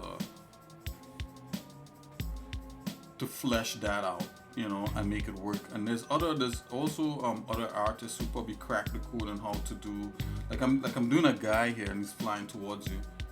There's some artists they're really good at that, and they really shine, and everything you see them do, that's what they're doing. They're doing a guy coming towards it, and they mastered that. And this is why getting other like artistic works is good too, you know. So I used to do that a lot, like get different comic book artists, you know, Bernie Wrightson, you know, not Rob Liefeld, but you know, Eric Larson. Eric Larson is like master of like drawing exactly what he needs and nothing more, and it still kind of works, you know. And if you want to know who Eric Larson is, just look him up online. Eric Larson is the creator of a comic book called Savage Dragon. So surprised so many people don't even know about him. But then again, I was totally into comics, right? So you know, you learn how to do certain things. And remember, like if you're starting to draw, it's gonna take some time to get up to speed. You know, like I haven't drawn like a really good comic frame in a little bit, and this is why I figured I'll have this section on the stream that talks about, you know, you know, drawing, how to draw, and getting, you know, drawings up and that kind of thing. So it's all good, guys, you know.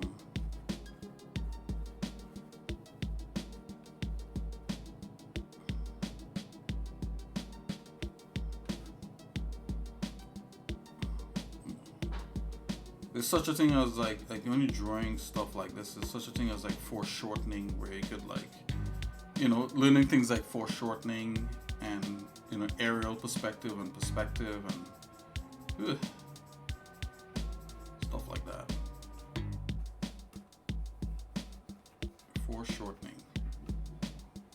Foreshortening is where like the hand is like like not the hand, but like whatever it is that's supposed to be close to the camera is bigger, right?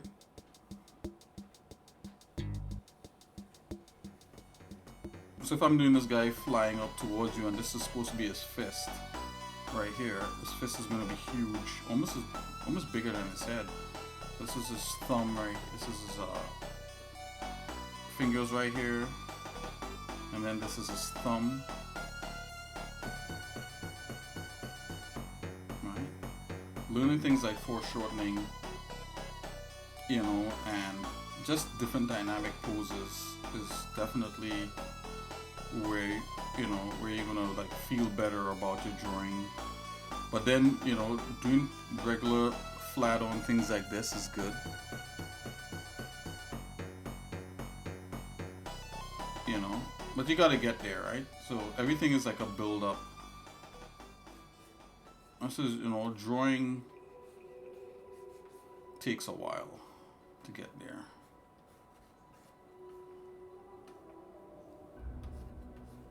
It takes it takes practicing every day. At least for me it does. You know, I remember I used to draw like at least 2 or 3 pictures a day. And that's with going to school. And even sometimes like when I started working, I still was drawing like at least a picture a day or something. You know, it's how serious you wanna kinda like be in it. You know, I couldn't picture myself not drawing. Or not being able to draw. It's just like, what? What are you talking about? Like, yeah, I could draw. Like, I have ideas and I have like things I still want to do. You know, and that's the next thing too. If you really want to get good at drawing, you got to get good at imagination.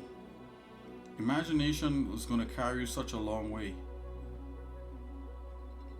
You know, if you still have some wonder to you and some wonder about the world or thinking about new worlds or something like that, if you could draw those things, people are gonna like it. You know, people are gonna be like, wow, you know, have you seen this drawing about this new world that that you did, whatever your name is out there, Ken or Rob or Steve. You know, he came up with this new world and it's so cool. I want to see more of it. But you gotta have your imagination. You don't just draw for drawing's sake. You know, you could draw because you got like an idea for like something that no one has ever seen and you want to like show it. You know. So yeah, this guy here is not perfect, guys. I'm just sketching and never be afraid to draw things that are not perfect, right? Just everything has to be a masterpiece every time you put your pencil or pen down. Right? You just draw because you know you're practicing and you're trying to get better.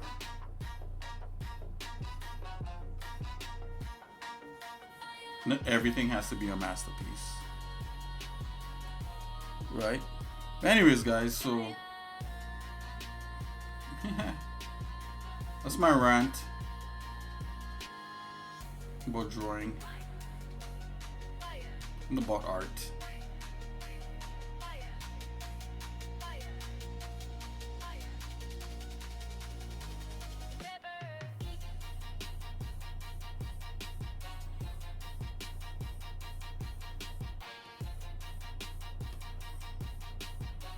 Alright, so what I'm doing here is I'm just just freestyling the lines here, and everything has like a flow. So like I'm looking at like his vanishing point is down here,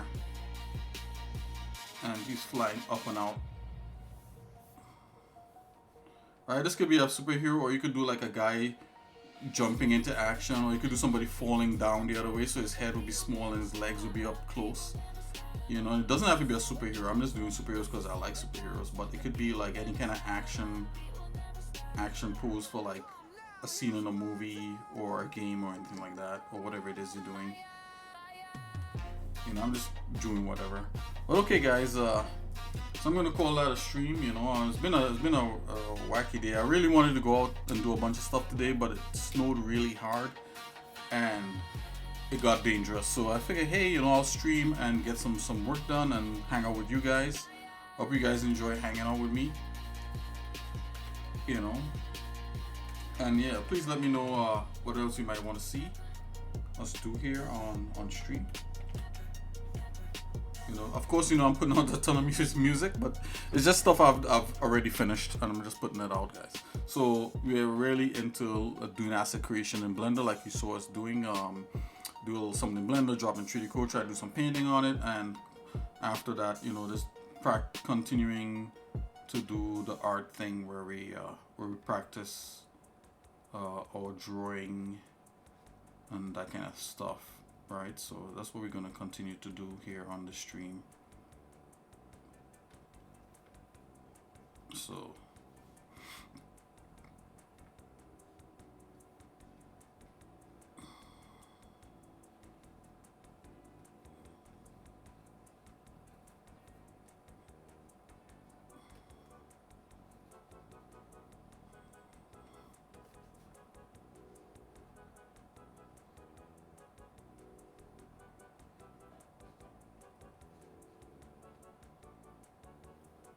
whatever. Hey, it's all in fun. Alright, guys, I'll see you guys in a little bit. Take it easy. Enjoy the rest of your day. And if I don't see you, Happy New Year. Hopefully I'll see you before that. Okay, take it easy. Bye-bye. Let's go to big chat here. Wow. So, xsinick has been mostly quiet and I've been mostly just jabbering. But hope you guys enjoy my commentary sometimes. It's just a stream of thought while I'm doing stuff. You know, stream of consciousness. So I'll see you guys in a little bit. Take it easy. God bless and bye bye. Take it easy. Peace. Cuteness over There she 9,000! goes. Okay, guys.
You've been to the sea before? On Earth?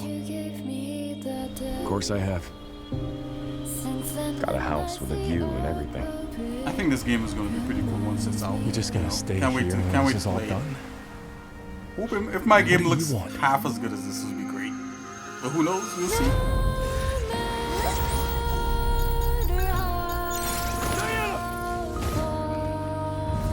Bye bye, everybody.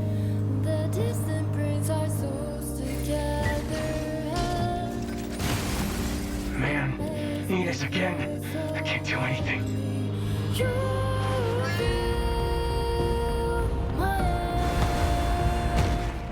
Hello. How interesting. Just look at that. Presence here is a violation of cradle security protocol.